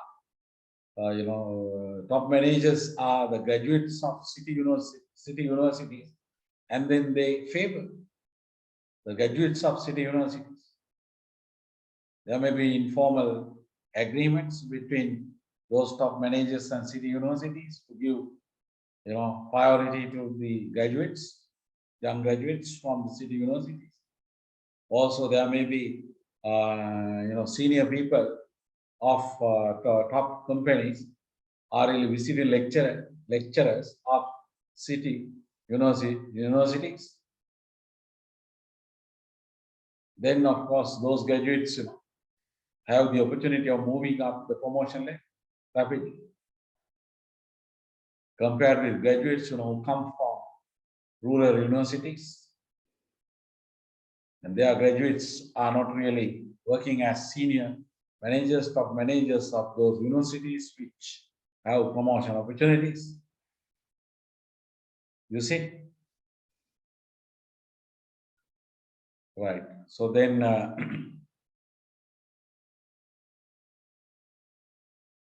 an obvious first task for investigators is to make an attempt to list all the possible alternatives. So if you do a causal comparative study, independent variables, then by holding the others constant, we can test in turn each of the variables to determine if it is related to what. So like even gas cases, we had a gas problem. What is this? Not the scarcity. What is that? Bombing and blasting. Gas pupurala, minisu marila, jalpa tuarela, molakeliakun. So then, of course, I can remember, there was a professor from University of Sri Jayewardenepura who led the team, and then who told me about when I was having a discussion about this. They utilize this approach, causal comparative one, studies, the actual cases, because already occurred. For the research purpose, they can't blast purposefully. Yes, they can't do that. Purposeful blasting, they can't do. So then, they have to study the cases, actual cases. Then they had to use the what is called the reverse approach to causation. Then they listed, all possible causes. Maybe the lack of repair in the gas, what is called earth, whatever is. Can't remember those words also. The places, there can be many factors for this blasting. Then maybe relating to the equipment, maybe relating to the user, negligence, and the technique, the proper technique the person did not apply. Then yes, then the other supplementary things via all these, I remember the technical terms. They are not okay. They have not been properly, replaced. Not replaced. Yes, at the right time. Replacing, yes. maybe after 2 years of using, then the new one assume is needed. Periodic maintenance, yes, periodic maintenance, they have not done. So likewise, then each variable has to be taken, and then, the relevant hypothesis should be tested. If it gets rejected, then go to the next one, go to the next one, go to the next one. So in that way, we have to do. Okay, so finally, according to that gas case, that professor told me, it was the change of the structure, chemical structure of the gas. Even though the CEO and all these people told that it was not, that is the quality of our people, ethics, and even then the politicians who protected them. And so many I can't imagine. It's very pathetic. Otherwise, all these people, could have been punished. Of course, should be punished, though it has not been done yet. I don't think when in future it will be done. Well, strange country, strange people, strange administrators. Okay, then some strategies to improve the quality of causal comparative studies. To match pairs from within a single population, then matching subject from one population with subject from another population. One population with subject from another population. So within a single population to matching, then control a variable by including in the sample only subject who are homogeneous on that variable, instead of taking a heterogeneous sample. Then to deal with relevant extraneous or exogenous or contaminating or nuisance or compounding variable that cannot be controlled through matching or other means by using an analysis of various techniques. There's something called statistical technique is correct.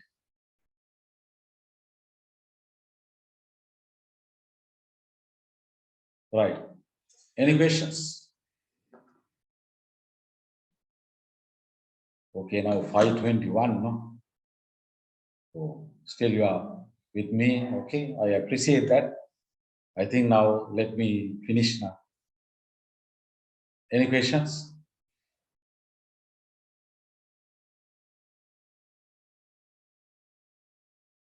Okay, now, right, now this is the lecture is over now.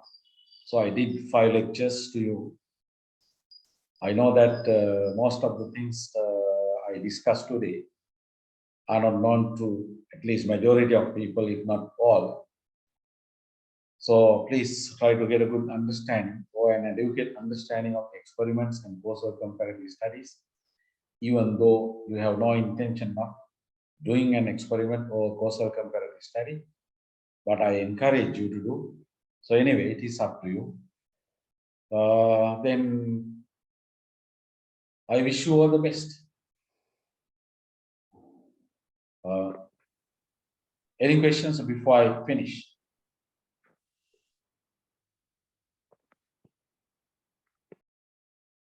Yes, are you there? Yes, sir. Yes, sir. Yes, sir. Yes.